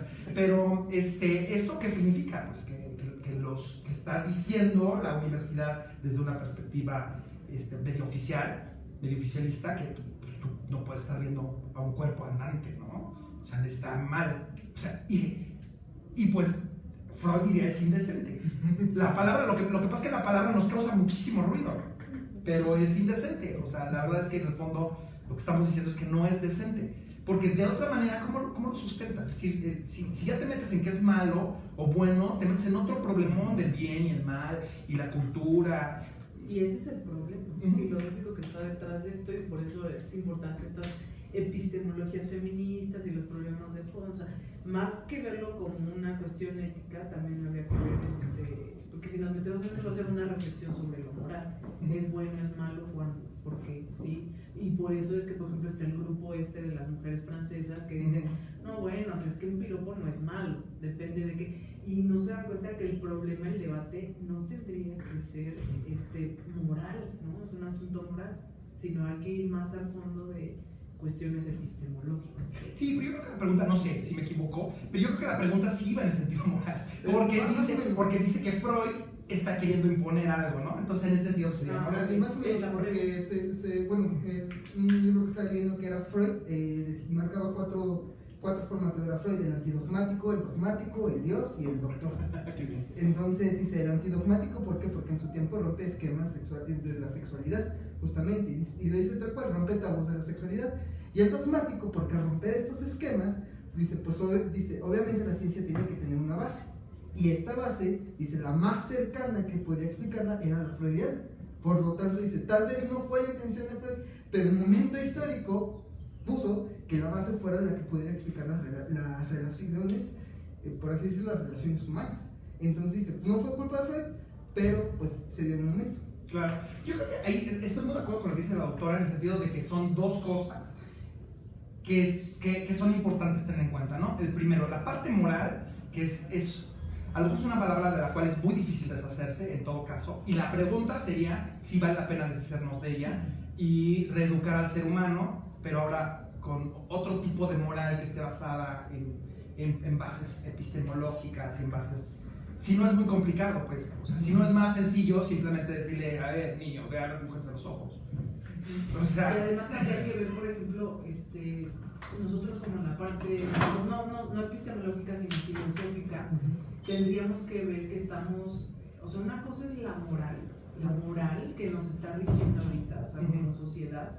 Otra cosa es la reflexión filosófica sobre esa moral, y otra es las fundamentaciones epistemológicas y de otro tipo que tiene toda esa esfera. O sea, son cosas que son tres aspectos muy distintos, ¿no? O sea, porque si nosotros, por ejemplo, vamos a los griegos, era perfectamente aceptable moralmente la pedofilia. Pero las mujeres no podían votar. No, pero las mujeres no podían, o sea, cosas así. Entonces, tenemos que ponernos también en estos contextos, ¿no? O cómo era este trato con las mujeres. Es decir, entran un montón de factores, ¿no? Ya cuando vemos estas, digamos, ya no solo quedarnos con la textura, sino tratar de verdad nosotros de, digamos, sacar ahí las cuestiones que nos pueden dar argumentos, o sea, nos pueden dar motivos para argumentar, ¿no? Que es un poco lo que queremos ver, o sea, como no quedarnos en la opinión, que es lo que queremos ver, o sea, porque yo puedo opinar desde mí, ¿no? Y cada uno tiene nuestras preferencias, que yo sí pienso que, un ejemplo, ¿no? Yo sí pienso que si te vistes de tal o cual manera, por supuesto que vas a producir ciertas cosas, ¿no? Y entramos en eso, y tú me vales, mi posición es mi posición, pero eso, a ver, eso no puede ser la regla, o sea, esa es mi regla, mi regla moral. Por eso digo, hay que hacer esas diferencias, ¿no? Sí, claro, pero entonces ahí entra el asunto analógico o tal, porque eso está medio equívoco, ¿no? Ajá. Es decir, eso resulta un poco equívoco, porque, a ver, ¿qué es Y es vestido que acá? a veces ¿Qué significa estar vestido medio locochón Ajá. en una isla del Pacífico? Sí, o sea, ¿Qué significa estar vestido medio locochón en Noruega, no? Que creo que en esto Freud lo cuidaba mucho, ¿no? Cuando le preguntan por qué no se llama síntesis el proceso, y él dice, no, es que el análisis es lo que hacemos, la síntesis ya le toca al paciente, es lo que él va a decidir. Yo no le puedo imponer que si, por ejemplo, se tiene que vestir de tal manera o etcétera, es un proceso que ya le toca totalmente al paciente. Sí. Entonces, a pesar de que pues todo paradigma tiene cosas ideológicas atrás, pues Freud sí era muy cuidadoso con eso en la práctica. Sí, estoy totalmente de acuerdo. Pero efectivamente todo paradigma tiene eso atrás. Sí. Todo paradigma tiene un punto en el cual es un punto, el silogismo en el cual ya no vas a discutir. ¿No? Que en el caso de Freud, yo creo que, pero eso habría que echar mucha tinta para decirlo, sí está esa decencia. Les repito, si ustedes buscan la palabra decencia ahí en las obras completas, sale un montón de veces. Y es cuando Freud, ahí es donde estoy de acuerdo con lo que dices, es cuando Freud de pronto dice, bueno, sí, normamos la sexualidad infantil, tal, las mujeres necesitan tener más sexo, bla, bla, bla, bla, bla, bla, bla, bla, pero, a ver, esto se está poniendo muy locochón. Llega Ferenczi, que era su hijo pródigo, y cuando empieza a tener relaciones sexuales con las pacientes en particular, el video, y vamos de aquí, cuando Jung empieza a hablar del inconsciente colectivo, y que claramente esto es precioso desde el punto de vista del arte, es muy bonito, pero si vemos las implicaciones, sí puede llevar a un asunto de que hay ciertas etnias superiores, y hay etnias que tienen un inconsciente colectivo más padre, y eso se llama racismo, ¿no? Entonces, también Freud dice, a ver, cuidado con esto, y desconoce a Jung, etc. Tenía dudas respecto a la esquizofrenia, ya que, bueno, ahorita ya es un tema más realzado. O sea, estuve estudiando psicología por una temporada. Con unos profesores habían comentado como de ¿cómo decirlo? Esa verdad, por así, de todos somos esquizofrénicos, pero a distintos niveles, ¿no? Entonces se me quedó ese de repente, ya ahorita resuena más, ¿no? De la esquizofrenia, ¿no? Y es que el esquizofrénico es el malvado, ¿no? Y el esquizofrénico, y me pongo a pensar, bueno, desde qué posturas también nosotros que tenemos distintas pues especialidades, cómo tratar o cómo pues informarte o cómo estar con la persona con esquizofrenia, ¿no? Cómo no, o sea, desde un punto o una vista freudiana, o sea, desde cómo interactuar o cómo actuar, porque eso ya se está volviendo, pareciera que ya es como un ritual del día a día, ¿no? De repente ya todo el mundo es esquizofrénico y es como, ¿qué? O sea, ¿qué sucede? Sí. ¿Quieres hablar? sí, ¿cómo sabes? Bueno, es que estamos conectados. Exacto. Bueno, ahí tendríamos que, desde, no sé lo que pueda aportar desde la exposición que hizo Fer, pero bueno, para eso nos va a ser muy útil nuestro curso de argumentación que vamos a empezar hoy, digamos, aunque sea media horita. Todos los superlativos, digámoslo desde lógica, van a ser falacias, son argumentos falaces. Todos los hombres son iguales, todas las mujeres son putas, todos somos esquizofrénicos, ¿no? Son tipos de enunciados que lógicamente se estudian como proposiciones, ahorita vamos a ver qué es esto, en donde tenemos que se hacen argumentos que son falaces, es decir, hay una falla, ¿no? Son enunciados generalmente de tipo existencial, es decir, que tienen que ver con hechos de la realidad, o que nosotros consideramos como tienen que ver con hechos de la realidad, pero que son falaces, ¿no? O sea, sostener una cosa así lógicamente es una falacia. ¿Por qué? Porque no es cierto. O sea, no es verdad que todos los hombres son iguales. No es verdad que todas las mujeres son, si le queremos poner putas. No todos son esquizofrénicos. Entonces, pero eso de qué depende de que tú tengas entrenado tu razonamiento para poder detectar esas cosas, ¿no?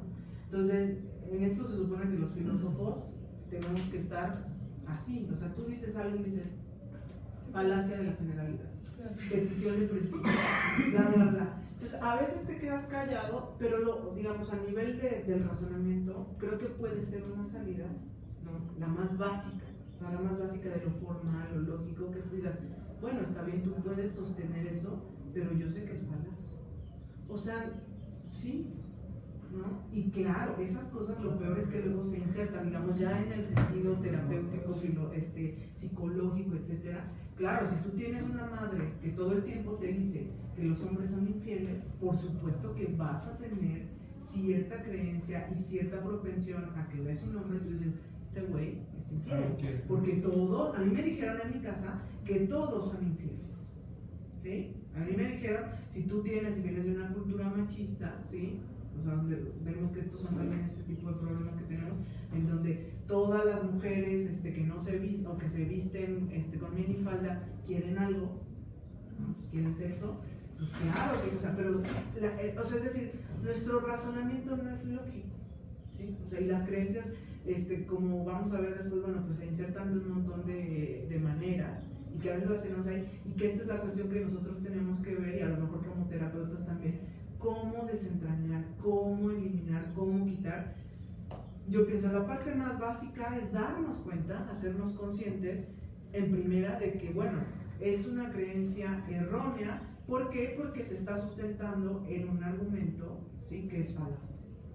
Entonces, bueno, pues los maestros, si dicen esto, es un poco, digamos, es delicado, ¿no? O sea, porque yo creo que no puedes decir que todos los seres humanos son en alguna medida esquizofrénicos.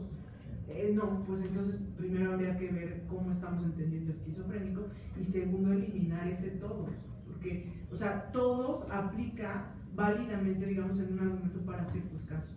¿Todos los hombres son mortales? Sí, eso sí, principio de muerte. Todos, ahí sí, ¿no? Sí, y es unívoco, ¿no? Y ahí sí. Pero porque es lógicamente, digamos, empata con la realidad. O sea, hasta hoy, no hay alguien que sea inmortal. Hasta hoy, al menos. Quizá. ¿No? A lo mejor ya nació el primero. A lo mejor ya nació, no sabemos, pero hasta hoy. Sí, me gustaría decir algo al respecto. Sí. ¿Cuál es el problema al respecto de esto? Yo pensaría esto estoy totalmente de acuerdo con lo que dice. Y el problema es que al decir todos esquizofrénicos, estamos anulando la esquizofrenia. Es decir, nadie es esquizofrénico. Y el problema es que entonces, ¿cómo ayudas a alguien que quiere matarte y que está escuchando cosas horribles? Porque una de las características de la esquizofrenia es que no oyes cosas bonitas. Es algo también muy, muy inquietante. Porque ningún esquizofrénico oye, qué guapo eres, nadie oye eso. Oye, qué galán, nadie. Todo el mundo oye cosas espantosas, cosas horribles. Entonces, necesitas ayudar a esa persona. También no te des por decencia, ¿no? Entonces, la idea de que todos somos esquizofrénicos, lo que pone en peligro, digamos, es la salud de este ser humano. Y luego, la verdad, yo creo que no es una proposición, es otra idea, ¿no? Es decir, no, la verdad no puede ser encapsulada en una proposición, hablando de lógica, no sé. Entonces, no es una proposición. ¿Usted? Sí. Yo voy a decir. Okay. Aquí pido turno. ¿Ah, yo? Sí. ¿Tú? Tú y luego yo. Gracias. Adelante, por favor. Gracias. Sí, un poco que me quedo con la idea de cuando es unívoca o Multívoca. Y esto me hace pensar en la polifonía de voces que a veces se viene desde la terapia narrativa, posmoderna, donde no se busca justo la verdad absoluta, ¿no? Y sí que sé que es todo un cuestionamiento, pero me quedé como un poco confundida en ese momento sobre la hermenéutica, entendiendo como una idea a la mitad. Entonces no sé si me pueda... La hermenéutica analógica, porque la hermenéutica es la interpretación de un texto, ¿no? Es cualquier interpretación. Entonces, conozco un rabino que dice que se puede explicar la hermenéutica como que la verdad es una campana que tú la haces sonar como quieras. Entonces, yo no estoy tan de acuerdo en esa noción, pero es una bonita noción. Es una noción que sirve más o menos. Tú tienes este texto cualquiera, que puede ser un ser humano, puede ser una obra de arte, puede ser tu discurso, y resuena en mí de determinada manera que el posmodernismo es casi cualquier manera. Entonces yo ahí tengo ese problema, pero también, como diría la doctora, es personal. Y cuando se habla de cuestiones como lo humano, es complicado porque entonces tenemos el asunto de que si es multívoca la idea de salud,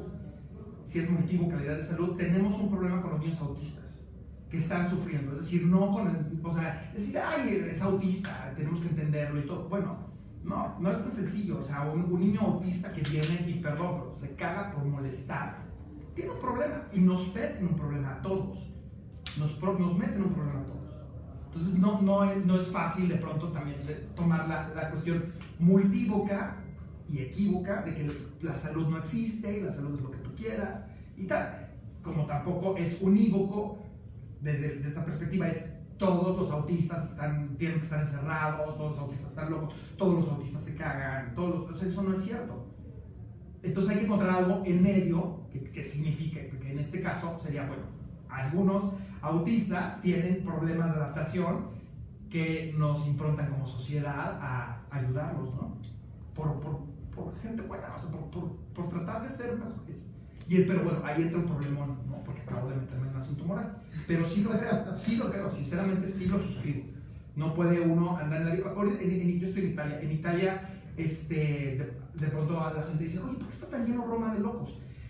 Lo que sucede es que cuando la antipsiquiatría es muy italiana, entró en Italia la antipsiquiatría. Y tiene su parte muy buena, su parte muy buena, que fue que de pronto los médicos, los psiquiatras italianos dijeron, a ver, esto está lleno, como en México, ahorita está lleno el fray, está lleno esto, vamos a dejar que salgan todos aquellos que no son peligrosos ni para los demás, ni para... Entonces hoy día tienes a la señora que canta, la señora que se está maquillando, y es bastante pintoresco, pero realmente están muy asegurados que todos estos locos que están en la calle no son peligrosos. Aún así, son gente cuya calidad de vida está bien comprometida, bien comprometida. Entonces, bueno, el Estado italiano ahorita trae toda esta polémica de si deben otra vez meterlos a todos ellos en el psiquiátrico o no, pero porque realmente no son peligrosos. Muchos de estos locos los ves súper locos, pero no están peligrosos. Ahora, otra vez, esta noción de loco o no loco, estoy pecando de unívoco.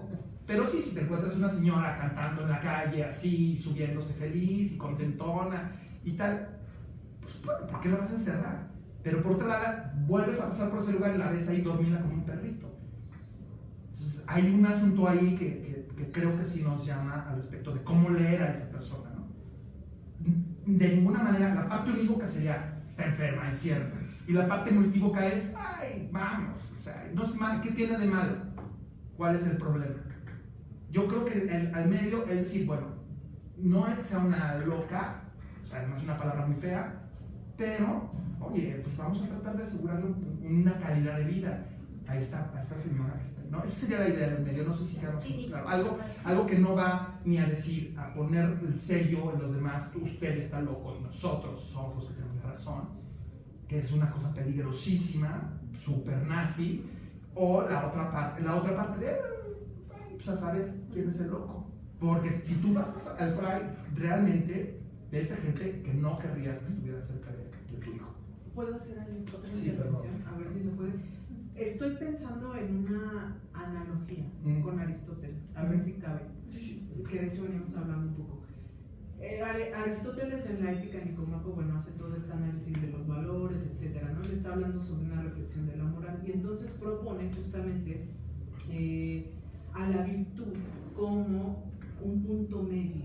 O sea, no es que, fíjense, es que hay una diferencia, no es que algo esté a la mitad, aunque lo veamos así, o sea, no es que la virtud esté a la mitad de algo, sino que más bien es el punto medio entre dos extremos, y pone un montón de ejemplos, ¿no? Digamos, una persona que es ambiciosa de dinero está en un extremo, pero lo mismo el que es súper tacaño, él lo pone así, está en el otro lado del extremo. ¿Cuál es el punto medio que nos da la virtud de esos dos extremos? El que tú seas equilibrado en cuestiones financieras, es decir, que no te vayas ni a la tacañería ni a la superambición. Entonces, no sé si podría ser una buena analogía, o sea, y lo mismo con todos los vicios, ¿no? Es decir, los vicios y cuál es el vicio, o sea, es decir, los vicios son los dos extremos. Lo que pasa es que eso en Aristóteles a veces no se ve bien, pero una virtud siempre está entre dos vicios, o sea, entre dos extremos. Ajá, a eso se refiere.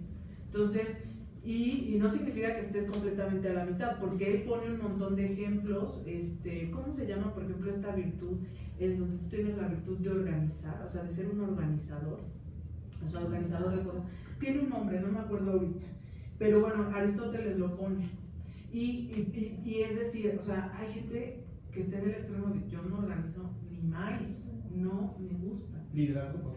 Y hay otros que se ponen en el otro extremo de yo organizo todo. ¿Sí se entiende cómo es esto que te pone Aristóteles? O sea, no es que tú seas el súper organizador o que seas el no hago nada y organicen ustedes, sino que estés en esa virtud, es decir, que sepas sopesar, es ese equilibrio. Y por eso es muy complejo trabajar la virtud. Y por eso al final, por ejemplo, en el menor también van a decir, es que eso viene del alma.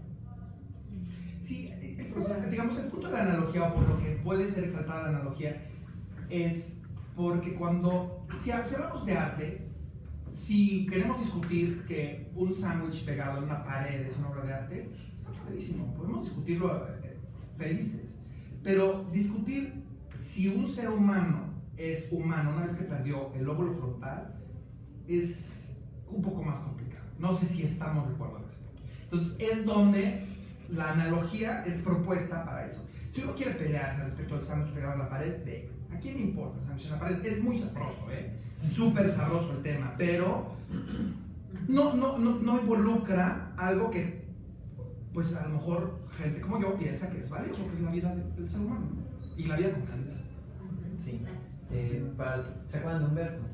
Sí. Que Humberto ahorita nos está escuchando y viendo por el que está allá, es un compañerito, un compañero que es psicólogo y hace terapia narrativa. Entonces me hace llegar un comentario para ti que dice que le hace mucho sentido el curar a través de la palabra, que es algo cercano a la terapia que él maneja, y las conversaciones que generan bienestar.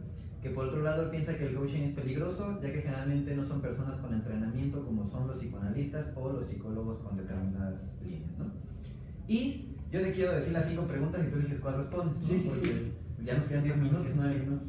Sí. Me gustaría preguntarte cómo entiende el psicoanálisis la salud mental. O sea, ¿en qué momento alguien está sano mentalmente?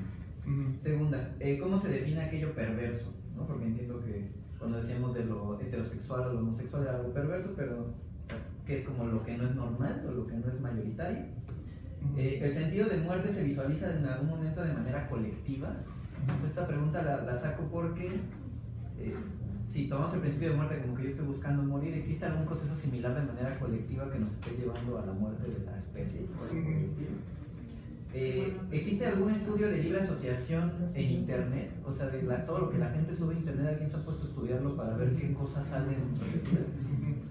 Y por último, si el psicoanálisis está incluido en alguna forma como propuesta dentro de la política pública. O sea, dentro del sector salud, los psicólogos que tratan a la gente ¿tienen alguna línea o eligen la que quieran o es alguna propuesta por el sector salud? Y yo también hago las dos mías y te hago una propuesta. Si puedes venir en alguna próxima sesión regresando de vacaciones, pues nos ayudas a contestar todas, te las llevas de tarea y ya. Porque están buenísimas y hagas estás más, ¿no? De todas maneras, ¿Cuáles son las preguntas? Las mías tienen que ver con, por ejemplo, la crítica que hace Foucault al psicoanálisis con el llamado poder pastoral. ¿Qué opinas de eso? Ajá. ¿Cuál es tu punto de vista ahí? Y la otra, me gustaría que también ahondaras un poquito más, porque para mí es súper valiosa esa posición de Víctor Frank de la logoterapia. Creo que también está muy mal encauzada actualmente, pero es una gran filosofía. A mí me parece más que una terapia, que es una filosofía de vida. Sí, cierto. Entonces me gustaría como entrar en o sea, que pudieras entrar como en este punto un poquito más profundo, ¿no? O sea, que esta propuesta de Frank, porque además es muy fuerte, o sea, cómo surge y cómo es un ejemplo, creo yo. No, está buenísimo. Entonces, bueno, yo tendría esas dos. Si quieres, puedes en los minutos que te restan contestar alguna, la que tú quieras. Y sigues invitadísimo a todas las sesiones que faltan del seminario, porque me encanta es muy bueno también la participación, ¿no? Alguien expone, tú como psicoanalista o los que estamos, pues, tienes preguntas o puntos de vista, ¿qué es lo que queremos? Justamente hacer estos diálogos epistemológicos sobre salud mental. No, muy bien, sí, me encanta la idea de poderlos resolver después, porque sí es muy amplio todo, estas 7, desde el concepto de salud, claro. Sí, gracias. Justo en esa pregunta me hace mucho sentido el principio de muerte en esa colectividad. Lo digo con una noticia que ayer creo que leí sobre la depresión que está considerada como epidemia justo aquí en México. Entonces, justo se preguntaban qué se va a hacer, ¿no? ¿Qué está pasando en México? Bueno, sabemos que es en todo el mundo, pero que en México se está acentuando más. Y se hablan de condiciones sociales que no se han analizado o que estamos dejando de ver. Y cómo es la aportación del psicoanálisis en ese sentido. Claro, sí, muy bien. Yo lo tomaría nada más, digamos, para responder esto, sí me centraría otra vez en la escuela vienesa, siempre desde la escuela vienesa, porque hay muchas cosas, ¿no? Es decir, no es junguiano, no es freudiano, no es de otra. Y entonces, pues desde ahí lo puedo hacer, porque es un poco lo que conozco y es un poco en lo que, pues, lo que me gusta. Es lo que me gusta, además, es lo que me especializo. Entonces, no me metería muchísimo en Jung, que les digo, me fascina, pero como para hablar de arte, como para hablar de otras cosas, no tanto como para hablar de otras.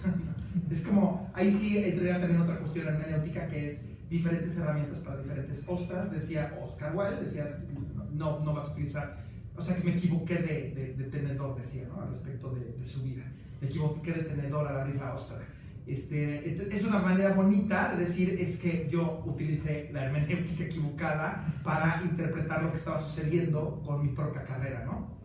Es decir, porque Oscar Wilde, porque independientemente de que es una salvajada lo que hicieron Oscar Wilde anduvo provocando a todo el mundo, ¿no? Hay una obra de teatro bastante bonita en la cual dice, Oscar, ahora quieres que te defienda el sistema del que te has pitorreado. Entonces, pues él se pitorreó de todo el sistema y cuando que necesitó que el sistema lo defendiera, pues el sistema dijo, querido. Entonces, él lo interpreta como que utilizó la herramienta equivocada. Entonces, a eso me refiero a la herramienta adecuada. Para mí creo que es Freud y no cualquier cosa. Entonces, ahí la más compleja desde esa perspectiva es la Foucault, la crítica de Foucault, y la cuestión de qué significaría salud, ¿no? Que básicamente pues, va por el asunto de la conciencia. Yo me tengo tiempo que me están buscando contumazmente. Tengo una boda. No es la mía. Pero bueno, oye. Yo también. Muchas gracias por estás invitadísimo, te quedas pendiente. Sí, se los prometo. Porque ya me dijo que sí iba a poder estar viviendo. Sí. Entonces, Bueno, hasta luego. A todos. Adiós. bueno, pues la verdad es que fue muy digamos positivo que haya podido venir el doctor Zamora, porque siempre pues, tenemos que tener tratamos de tener como todas las miradas, ¿no? Que es lo que procuramos en el seminario. Bien, en lo que me voy a concentrar la siguiente media hora va a ser en nuestro curso de argumentación. Originalmente yo quería que lo diera un colega de acá que es especialista en argumentación. Sin embargo, todos los profesores andamos, con muchísimo trabajo, ¿no? Y a veces es complicado, pues, empatar tiempos, por un lado, y por otro, pues, que también muchas de las cosas que estamos haciendo en el seminario son de manera voluntaria. O sea, es decir, no estamos, no forma parte de, digamos, las remuneraciones. O sea, no hay una remuneración, entonces tenemos que estar también conscientes de eso y de que a veces habrá profesores que puedan por tiempo y etcétera, y tengan la disposición del tiempo, y habrá veces que no. Entonces lo voy a dar yo. Sí les digo, yo voy a tratar de darlo como todos venimos, digamos, desde distintas orientaciones, y como acá pues no todos somos filósofos, voy a dar un curso, digamos, como entre nivel, ahora sí que nos vamos a ir a la mitad, ¿no? Entre nivel bachillerato y nivel universitario. O sea, no vamos a entrar en las especialidades de la licenciatura, ¿no? De lo que sería ya especializarnos en argumentación, pero tampoco nos vamos a quedar con, digamos, o sea, como si fuera para secundaria, ¿no? A ver, sino que vamos a tratar de ver un nivel intermedio y un poquito especializado, ¿no? Un medio alto, digámoslo así. Entonces, bueno, me gustaría empezar a hablar para entender qué es esto de la argumentación, ¿no? Primero tenemos que empezar a hablar de las funciones del lenguaje, de lo que estamos acá diciendo. como nosotros bueno, hemos visto, escuchado, etcétera, como dicen los lingüistas y los comunicólogos que se dedican sobre todo a estas cuestiones de lenguaje y comunicación, y antes que todo, bueno, pues los filósofos, ¿verdad? Bueno, pues el lenguaje es un sistema de signos lingüísticos que utilizamos los seres humanos para comunicarnos, ¿no? Digamos que en el caso del lenguaje escrito, pues tenemos signos gráficos, hay secuencias sonoras, ¿no? Y en el caso del lenguaje verbal o hablado, bueno, pues hay secuencias sonoras, como estoy diciendo, ¿no? Y en el caso de la comunicación no verbal, ¿sí? O el lenguaje no verbal, pues tenemos señas, gesticulaciones, etcétera. Todo eso complejo entra, es decir, yo vengo y lo digo así, pero por ejemplo, si ustedes estudiaran lingüística, hay particularidades muy, digamos, muy detalladas, ¿no? Es decir, por ejemplo, los lingüistas saben bien que nuestro sistema lingüístico tiene 4 niveles, las cuales ocurren al mismo tiempo, ¿no? Que es el nivel de la sintaxis, la semántica, la pragmática y la fonética fonológica, ¿no? Y bueno, digamos que esto es en el ámbito de lo lingüístico, ¿no? Porque también luego vamos a ver que en el ámbito de lo lógico también podemos hablar de una sintaxis y de una semántica, pero son cosas diferentes, entonces no hay que confundirlo, ¿no? Esto acá sería desde el ámbito de la lingüística, ¿no?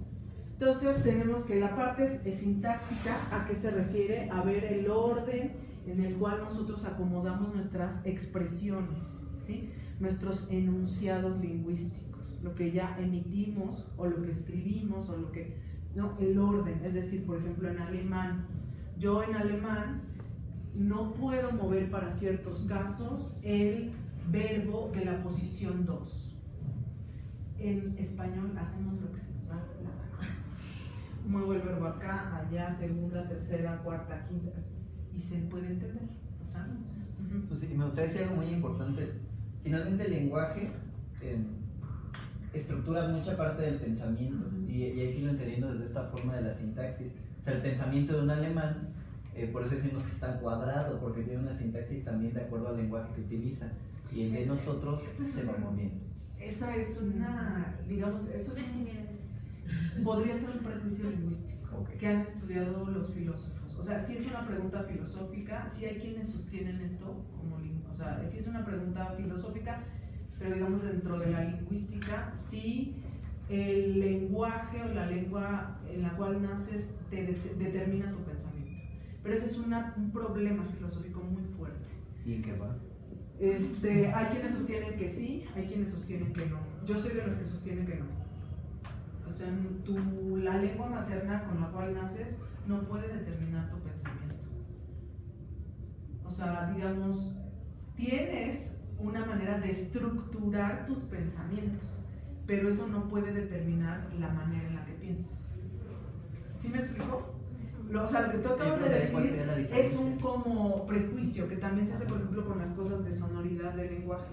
Hay gente que tiene prejuicios, por ejemplo, con cómo pronuncia la gente en diversos estados. ¿Sí? Y desde ahí.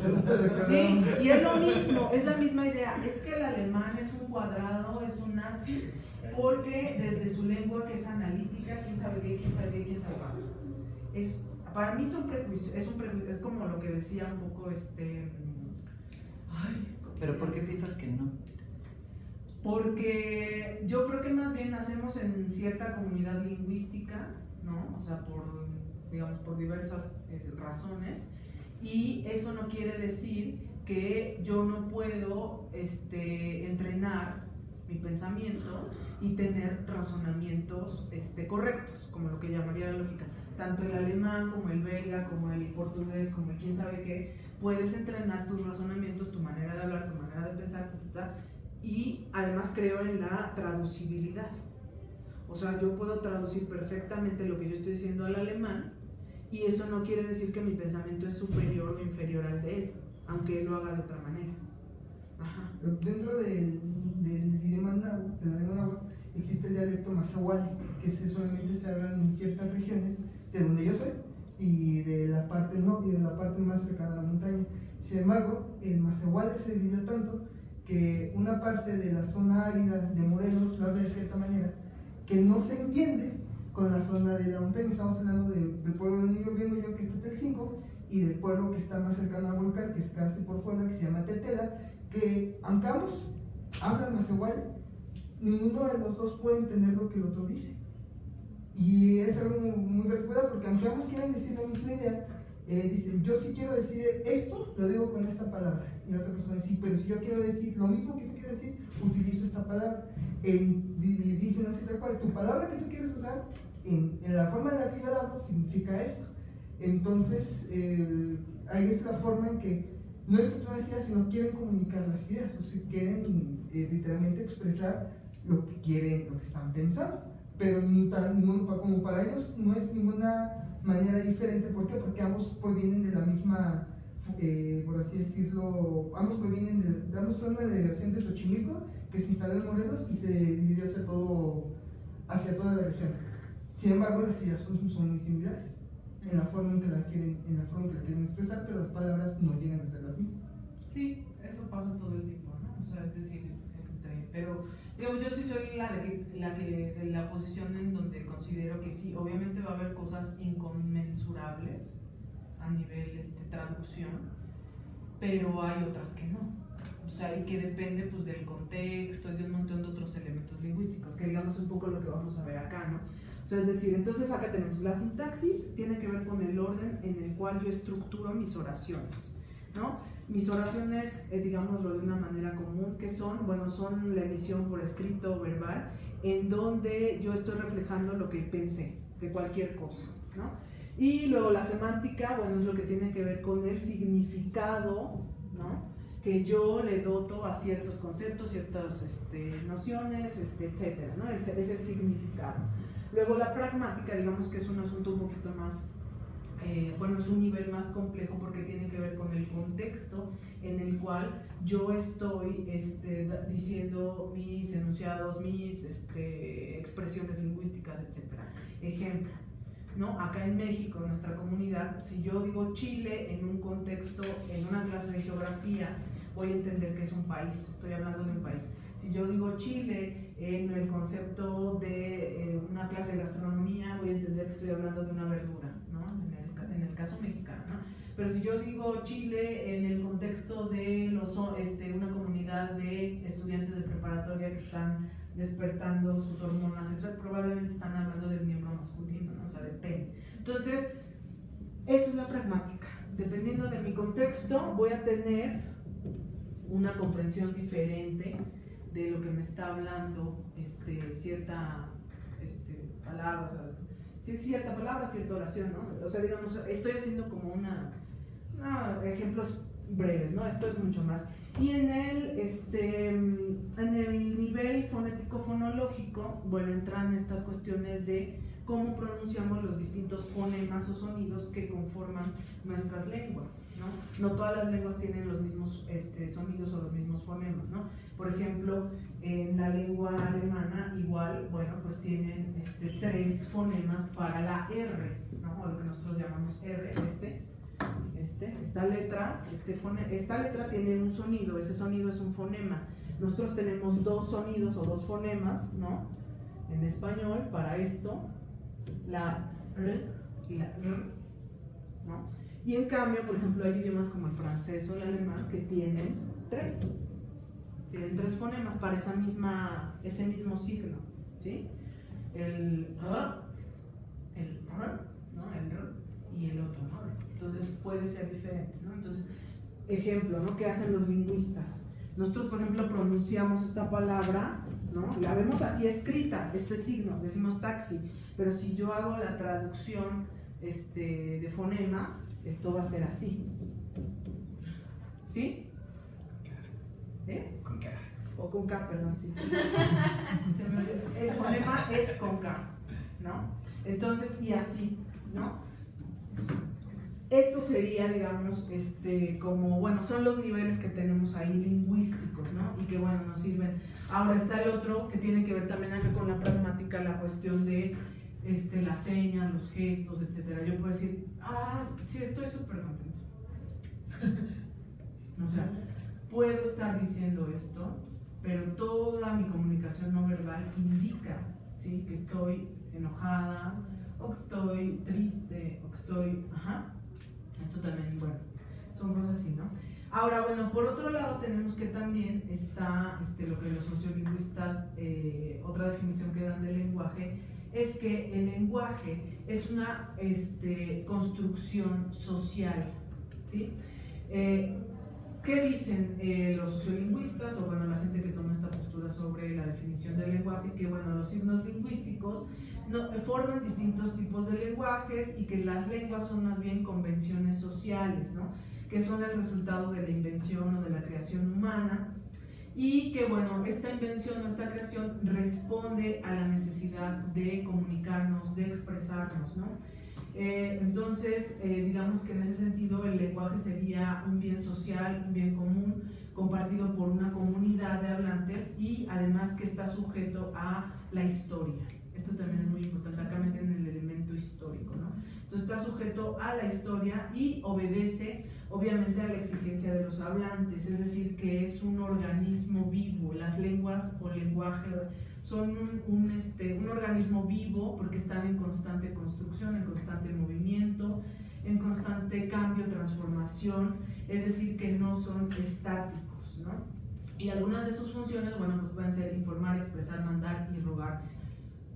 Me gusta mucho esta definición del lenguaje, yo porque hice una tesis de lingüística desde la cuestión del variacionismo y las cuestiones de sociolingüística, y creo que desde aquí, por ejemplo, se puede armar muy bien, y me sorprende mucho que de repente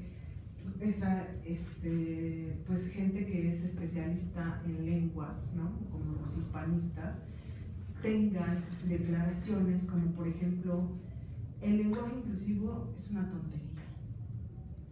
El lenguaje de los chats es una porquería. ¿Quién escribe así? Porque no se están dando cuenta que el lenguaje no es lo que ellos dicen, ¿sí? El lenguaje es una cosa viva, como lo están diciendo. Que si yo me pongo desde esta postura, o sea, el lenguaje,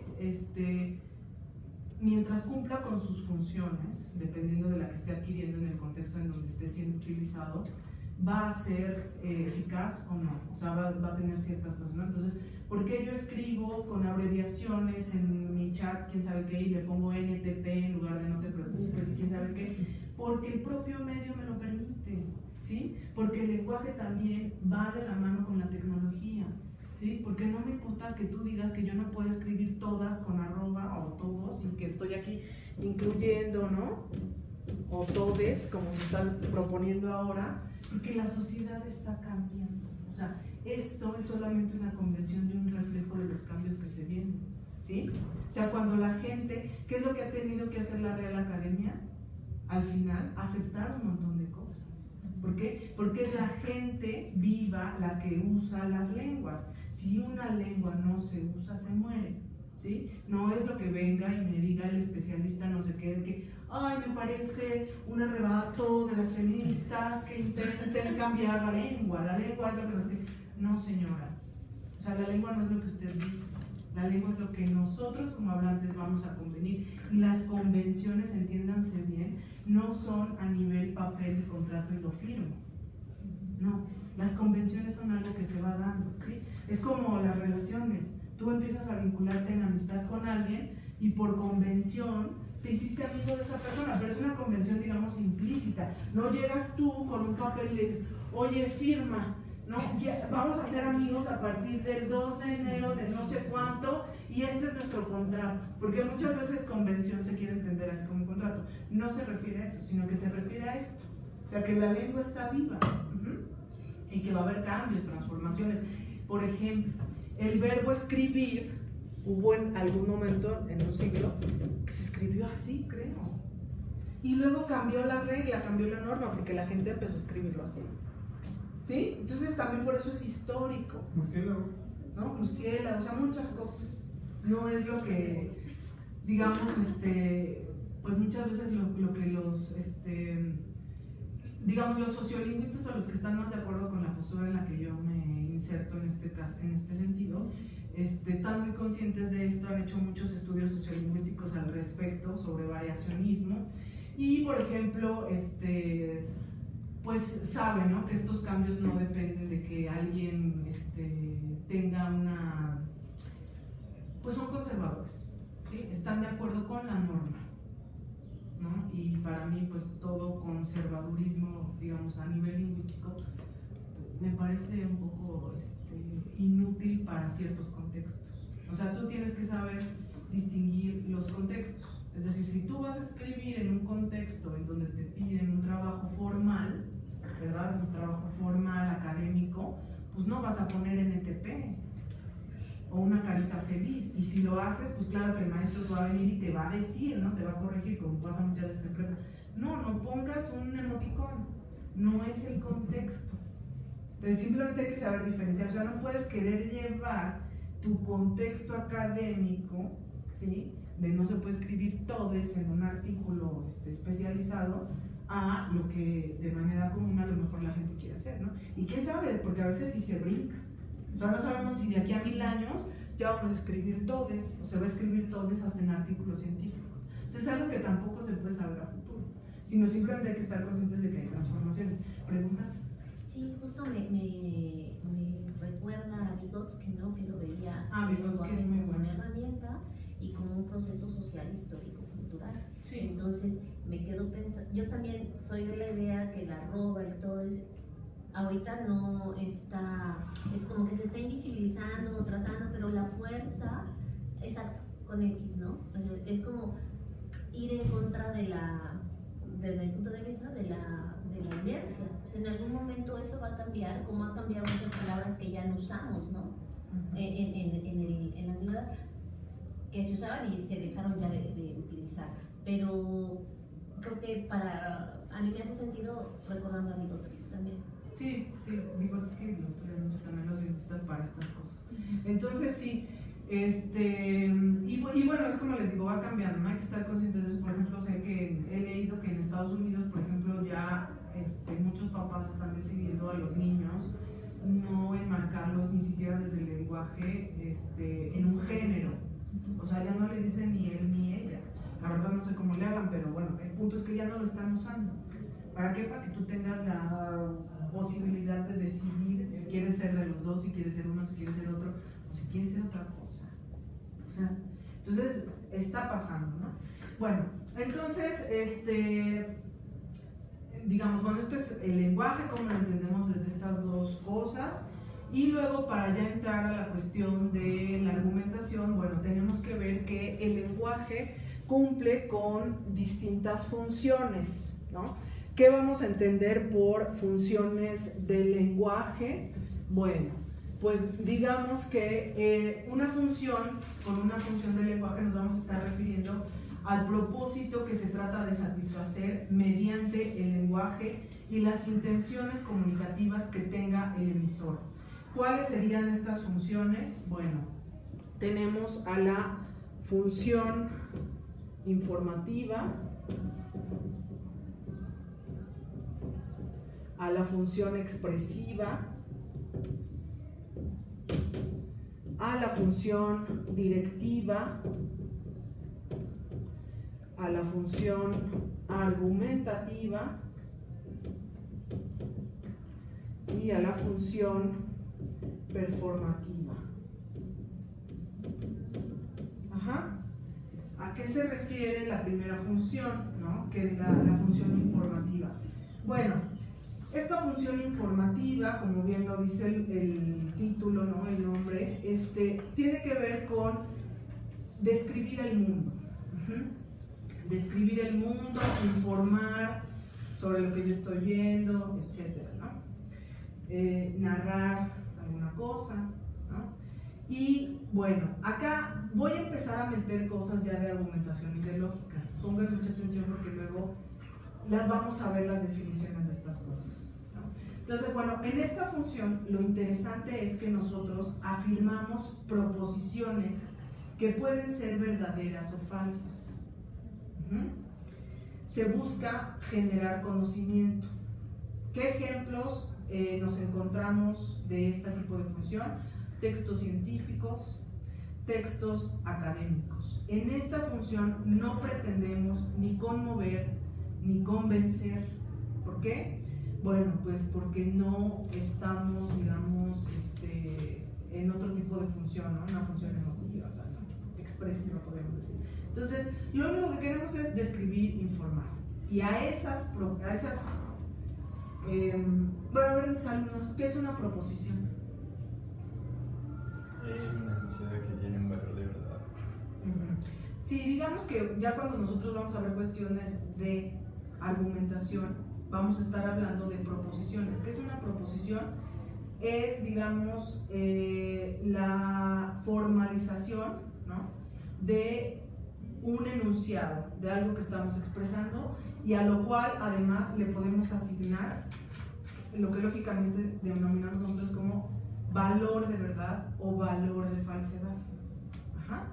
Entonces, bueno, quédese ahorita con eso, así como no revolvernos, pero digamos, en esta función sí podemos asignar, ¿sí? Luego no pretendemos ni conmover, ni convencer, ni nada de esto, ¿no? Y bueno, ejemplos de esto, por ejemplo, el celular es un artefacto tecnológico. No estoy siendo, o sea, es una oración, ¿sí?, una proposición. ¿Datos estadísticos? No, datos estadísticos, digamos que dependiendo, si están armados en enunciados, sí, ¿no? Por ejemplo, a ver. 7 de cada 10 mujeres sufren violencia.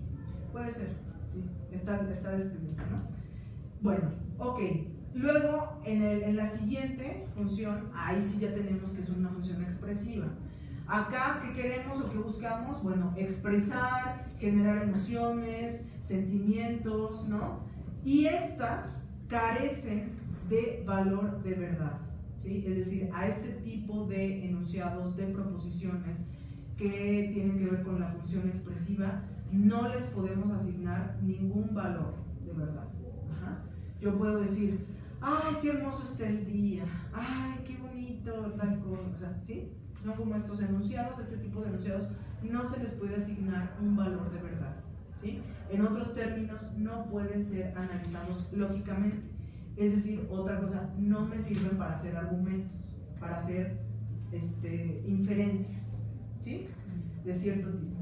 Luego, en la tercera función, ¿no?, que es la directiva, en esta que se busca provocar una cierta reacción en el oyente, ¿sí? Se busca que el receptor realice o evite cierta acción o determinadas acciones, ¿sí? Y también no pueden ser ni verdaderas ni falsas. Por ejemplo, en esta función entran todos los discursos políticos o todas las cosas que encontramos así que tratan de incitarte a que hagas algo o a evitar que hagas algo, ¿no? Consejos, estas cosas de yo que tú pues, no tomabas eso, ¿no? Las mamás hacen mucho estas cosas, ¿no? Yo que tú, a los papás, o quien sea, ¿no? Los que se quedan también con otro. Bueno, yo que ustedes, bueno, ahí también no podemos, digamos, asignar valores de verdad. El siguiente, que es el que nos importa más, bueno, pues es la función argumentativa, ¿no? En esta, digamos, ¿qué es lo que queremos? Bueno, el objetivo de la argumentación o de esta función argumentativa sí es persuadir, convencer o demostrar algo. Digamos que el nivel más deseable que quisiéramos a través de la argumentación es el de la demostración. ¿Sí? La demostración de algo a través de inferencias, ¿no? De preferencia válidas, ¿no? De preferencia, digamos, digamos con calidad, ¿no? Por decirlo así. Entonces acá sí pretendemos persuadir, convencer, demostrar algo y podemos asignar a nuestras proposiciones, a estos enunciados, valores de verdad y de falsedad. Y se trata obviamente de ofrecer razones para convencer, ¿sí?, de mi argumento, ¿sí?, para convencer de cierta tesis que yo sostengo.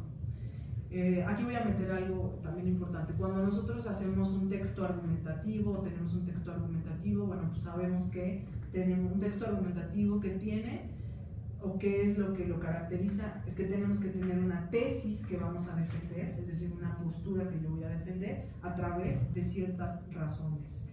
Entonces, digamos, básicamente eso es lo que hacemos en un texto argumentativo, ¿no? Se supone que los filósofos tendríamos que ser así como en eso, ¿no? O sea, estar giritos en eso, ¿no? En hacer argumentos, detectar argumentos, evaluar argumentos, formalizar argumentos, ¿no?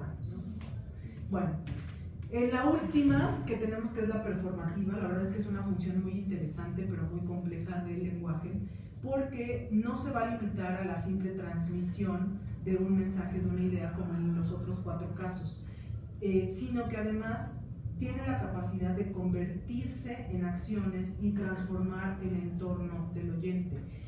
Es importante que también no la vayamos a confundir con la función directiva, porque acá también tenemos que no son las oraciones o las proposiciones ni verdaderas ni falsas, sino que lo que se está transmitiendo es una intención que lo que está pugnando es por transformar nuestra realidad o la realidad.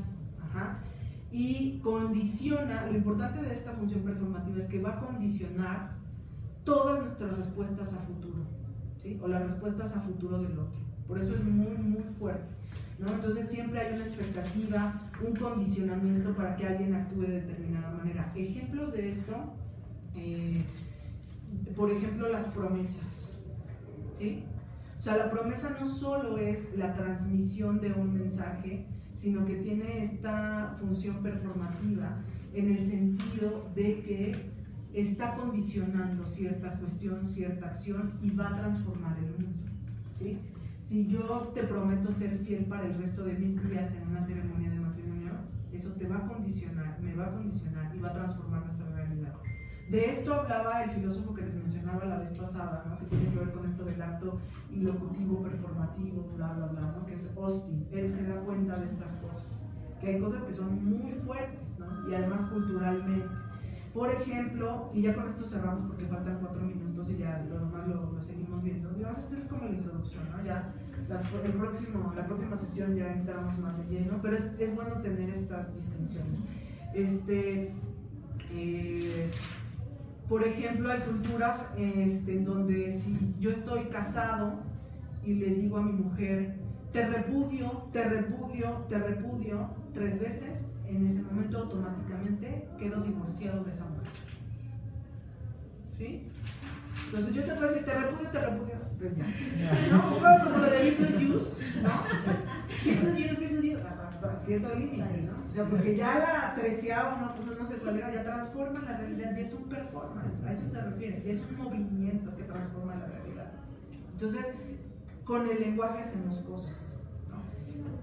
Y digamos, ¿a dónde nos dirigimos con esto? Bueno, pues a notar que con nuestro lenguaje no solamente comunicamos, informamos, transmitimos, ¿no? Sino que somos capaces de argumentar, de modificar, de hacer cosas, ¿no? Y de modificar estos entornos, nuestro entorno emocional, físico, social.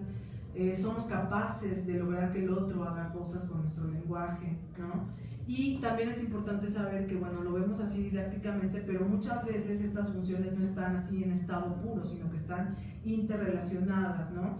Y, bueno, hay que analizar, por ejemplo, cómo está expresada cierta oración, que después nosotros vamos a ver ya en argumentación como proposiciones, para notar cuál es la función que está cumpliendo, ¿no? Y bueno, ya para la próxima clase voy a entrar ahora sí a explicar un poco qué es la lógica y qué tiene que ver con la argumentación, y vamos a empezar a ver ya ciertas cuestiones de esto. ¿Otra pregunta? ¿Algún texto? Voy a tratar de subir uno de Raimundo Morado, que es como de los más básicos, que es lógica para qué y esas cosas, y ya eso. ¿Se había dejado un texto sobre la filosofía del lenguaje? Eso lo vamos a... No lo he dejado, es que no me habían recordado, pero mejor vamos a ver el de Morado.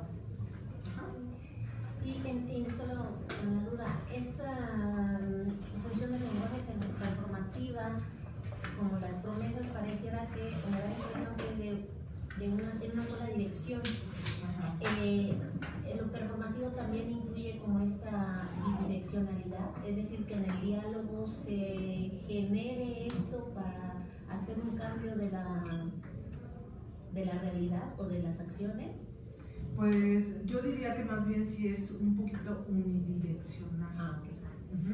Porque si lo que se está buscando, digamos, o sea, en el momento en el que el otro también promete lo mismo, digamos, en el caso, en el ejemplo que pusimos de la promesa, pues ahí sí se cumple que hay una bidireccionalidad. Pero en general yo creo que es más, o sea, que tú estás con esta intención de transformar al mundo. Ujú.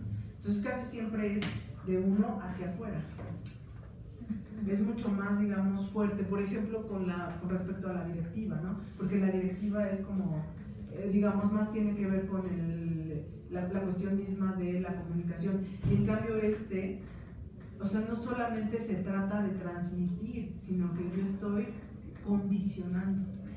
Un poco te comento como por qué surge la duda, porque justo en los diálogos que uno tiene terapéuticos, a veces surge en este ir y venir de la conversación o del diálogo o de la terapia, hay un algo que le hace sentido, o sea, y pareciera que ese algo es lo que empieza a transformar esa realidad o ese momento, lo concibe de otra manera. Pero es en la reciprocidad, porque si nos ponemos en lo directivo, pareciera que a veces vienen las resistencias o cosas que no hacen sentido a la persona. Entonces quizá por eso también me confundí. La directiva, me dices, es más la orden o la sugerencia, pero en lo performativo me hacía sentido por esa transformación de realidad que se busca en el cliente, paciente, consultante. Sí, yo creo que aquí estaría mucho más eso, ¿no? Es como más dirigir, o sea, es como un movimiento en donde si quieres transformar la realidad, y por eso es una función mucho más compleja, porque la directiva, sí, digamos, ahí sí entran oraciones del tipo, haz esto, o sea, son directas, ¿no? Órdenes, ¿sí? No, no abras la puerta, se acabó el seminario ahorita, no sé, cosas así, ¿no? Y ahí no buscas, o sea, transformar el mundo, simplemente estás transmitiendo un mensaje para dar una orden, o sea, sí lograr que el otro haga una acción, pero sin transformar, o sea, sin condicionar en el sentido, digamos, amplio, ¿no? Entonces, sí. Es que justo ahorita pensando en eso, si cada uno pensáramos como en alguna frase que transformó mi vida, yo creo que cabría en cualquiera de las otras 4, aunque tuviera una función performativa. Mi duda es, o sea, quien la emite tiene que tener esta intención, o más bien depende de cómo se interpreta por el otro. Tiene que tener la intención. Y además, es que lo que pasa es que, miren, también ahí entra un problema que se ha estudiado, por ejemplo, desde la pragmática o desde este filósofo que yo les decía, Austin, porque también puede ser, o sea, tienes que tener la plena convicción y la intención coherente, real, emotiva, digamos, de hacer eso. O sea, porque también hay quienes hacen esa promesa y no la cumplen. O sea, el que yo haga la promesa no quiere decir que realmente se va a cumplir. ¿Sí? O sea, una promesa es promesa cuando se cumple. ¿Sí me explico? O sea, porque yo puedo decir que estoy haciendo una promesa, pero al final no la hago o no la cumplo. ¿Sí? O sea, y esto igual, volvemos al caso del matrimonio. Prometo serte fiel por el resto de mis días, de aquí hasta que nos muramos, y hasta la otra vez. Bueno, pues ya te cuenta de lo que prometiste. Estás transformando tu mundo. Hay quienes sí lo cumplen, hay quienes no. Y entonces en ese caso ya no sería performativa. Si no se cumple, no puede ser performativa, porque ya no transformaste tu realidad. O sea, como un ejemplo tienes si cabe o no. Soy niño, salgo al patio, mi tío, lo que sea, se estira y dice qué bonito día, y entonces dice que es expresiva, ¿no? Me siento muy feliz. Creo que tú debes ser feliz todos los días cuando salga el sol. Entonces ya me dijo algo directivo. Ajá. Si yo hasta este momento lo recuerdo y gracias a ese momento se transformó mi forma de ver la realidad y cada mañana veo el sol y lo que sea, o sea, ¿es performativo o no lo fue? Pues yo diría que no. Porque no tenía la intención. Porque no había una intención del emisor. Okay. O sea, eso ya más bien es tu interpretación. Ajá. O sea, lo que tú hiciste con el lenguaje del otro. Va.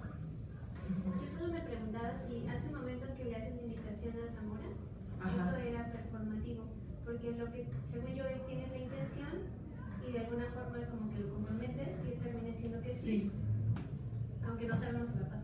Sí, de hecho ayer estuve haciendo un ejercicio con, ya saben, filósofos locos, me puse en la noche que por eso luego ya no tuve tiempo de estar preparando mis otras clases, perdón, pero me puse a hacer un ejercicio de estas últimas, o sea, de performativas, y hice unas muy severas, o sea, dije, sí O sea, si fueras muy maquiavélico, maniqueo, tienes manera de decir esto, ¿no? Está, o sea, con el lenguaje. Claro, yo empecé a redactar así, dije, y luego le quité todo lo emotivo, por ejemplo. Porque acá te dice que, o sea, es como, si se dan cuenta, es como, o sea, si no solo transmitir un mensaje o comunicar algo, sino incidir directamente en que el otro accione con la intención que tú tienes. Ya es algo muy fuerte. Sí, claro, y por supuesto, si tú le haces una invitación, lo comprometes. Porque ya dijiste que sí, así le comentaste, ¿no? Porque ya dijiste que sí, exacto. Bien. Oigan, ¿alguien tiene alguna otra pregunta para Fer? Para Fernando, para yo irlas anotando y hacérselas llegar. Sí. ¿No? Bueno, si las tienen, ahí las suben al grupo y las hacemos llegar el texto, ¿no? Subí el del círculo de Viena, que alguien lo quería, ya está arriba. Bueno, y yo voy a subir un texto básico de argumentación o de lógica para saber esto y empezar la siguiente. Y trataré, son vacaciones, trataré de que cuando ya veamos el curso de lógica, pues voy a tratar de darlo todo en 1 o 2 sesiones, ¿no? Porque también pues Fer va a hablar la siguiente, nos va a contestar las preguntas.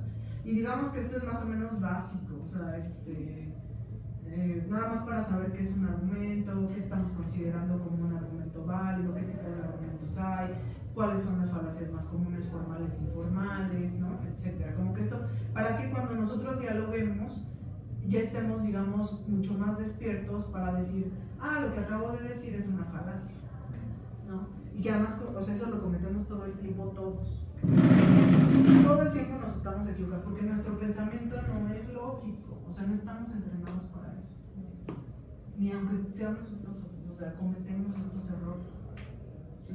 Porque no estamos pensando, sí, lo que es muy disyuntivo, sí, y como pues, o sea, no, es como más para hacer estos, digamos, ya para en el debate más formal, académico, pues decir, ¿sabes qué? Noté que a lo mejor te estás equivocando ahí porque es una petición del principio, a lo mejor estás haciendo una justificación que nos lleva a la regresión ad infinitum, no se puede justificar eso que dices, es una falacia meriológica lo que acabas de decir, ¿no? O sea, esto por ejemplo que mencionó Fer, de los reduccionismos que se hacen, ¿no? Si ustedes se dan cuenta también esto del problema actual, en lo que devino el problema mente-cuerpo, ahora es el actual mente-cerebro. Ahora le queremos achacar todo al cerebro. Es un cerebrismo, ¿no? Es una reducción de explicar todos los problemas que tenemos mentales, emocionales, de todo tipo al cerebro. El cerebro es como si fuéramos un cerebro. Eso es lo que estamos haciendo. Estamos cayendo en una falacia meriológica. O sea, estamos viendo que todo lo que es un ser humano se reduce al cerebro. Pues no, es una falacia. O sea, como él mismo decía, yo creo que no, o sea, y a lo mejor a veces no tenemos como, o sea, en la parte lógica es bueno también saberlo, o sea, como, cómo podemos argumentar nosotros que esto, pues de entrada, no importa que me lo diga tal eminencia, o sea, señor, usted está viendo una falacia, no somos el cerebro nada más, ¿no? Bueno, gracias y feliz nada más es una semana de vacaciones aquí en la Viernes 26. Viernes 26. Viernes 26. Gracias, Humberto. Antes de salir de lectura, la de Raimundo, yo creo que una de Raimundo Morado. Voy a buscar, tengo por ahí un librito bien bonito. Gracias, Naye, también. Ilustrado de falacias. Voy a ver si lo subo. Oigan, Naye y Humberto están conectados aquí. Bye bye. Bye bye. Bye bye. Con el video lo pasamos también. Déjenme ver dónde la puse. Bueno, ya vamos a cortar. Bye bye. Aquí está, perdón, pásenla.